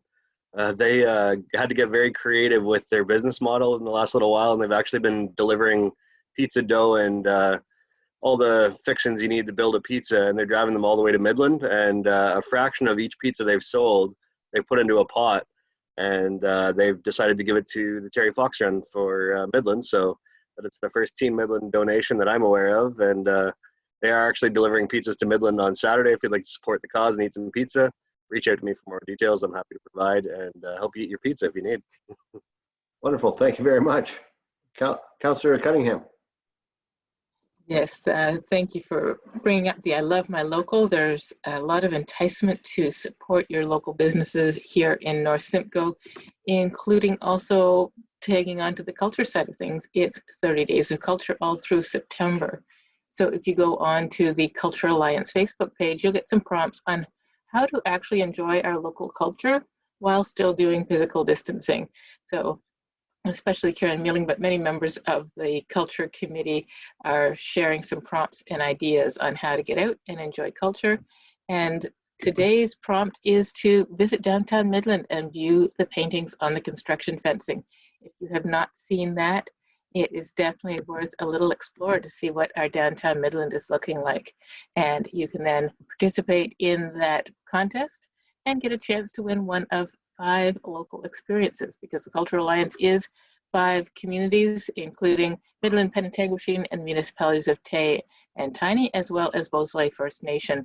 And each of those prize packages is valued at about $300. So go participate and get other people excited to explore culture in their own mini staycations.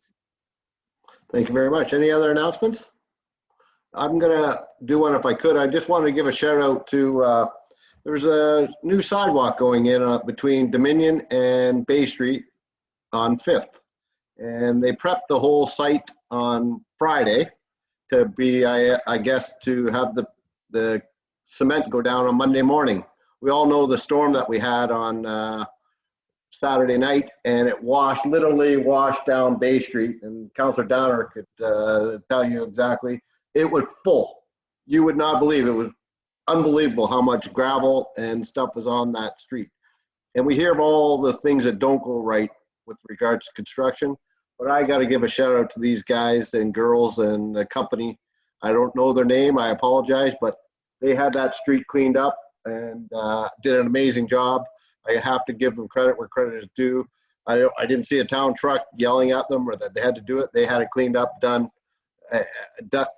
Unbelievable. So, you know, when good things happen, I like to bring them up. We always have issues with construction and other issues all the time, but when something good happens, and that was a really good feeling story. So thank you very much. I apologize for maybe Mr. Andy Campbell could tell me the name of the company, but great job, and I can't thank them enough for, and I'm sure there was a few other sites in town that were affected by that rainstorm also. So the town looks great, and let's keep her going. All right. I don't have the motion, Your Worship, to get us out of this committee of the whole. Do you have it? I have it here. All right. I'll allow you to read it, and I'll turn it over to you. And thank you, everybody. Great discussion tonight.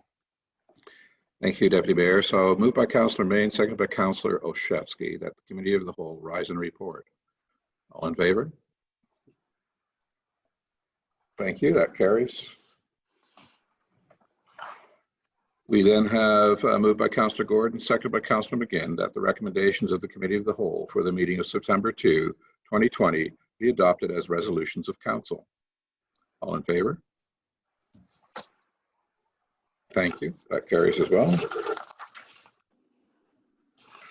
Then we have moved by Councillor Olszewski, seconded by Councillor Prost, that the following bylaws, Bylaw 2020-45, a bylaw to amending the bylaw 2018-8 to remove part lot control on phase 3 and phase 4, registered plan of subdivision 51M-989.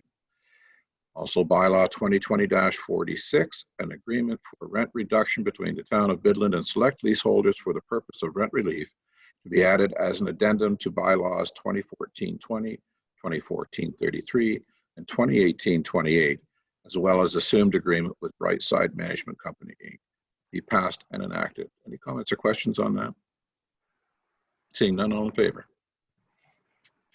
Thank you. That carries. I have moved by Councillor Ross, or Deputy Mayor Ross, beg your pardon, seconded by Councillor Main, that bylaw 2020-47 being a bylaw to adopt the proceedings of the regular council meeting held September 2nd, 2020 be passed and enacted. All those in favor?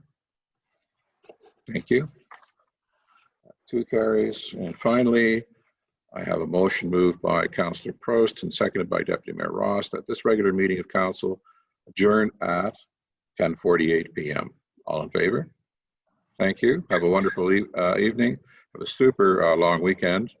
Hopefully you can get out on the bay and enjoy it. Be safe out there with all the kids coming up Tuesday morning. All the best. Thanks, everyone. Appreciate it. Great evening. Thank you. Good night. Good night. Be well, everyone.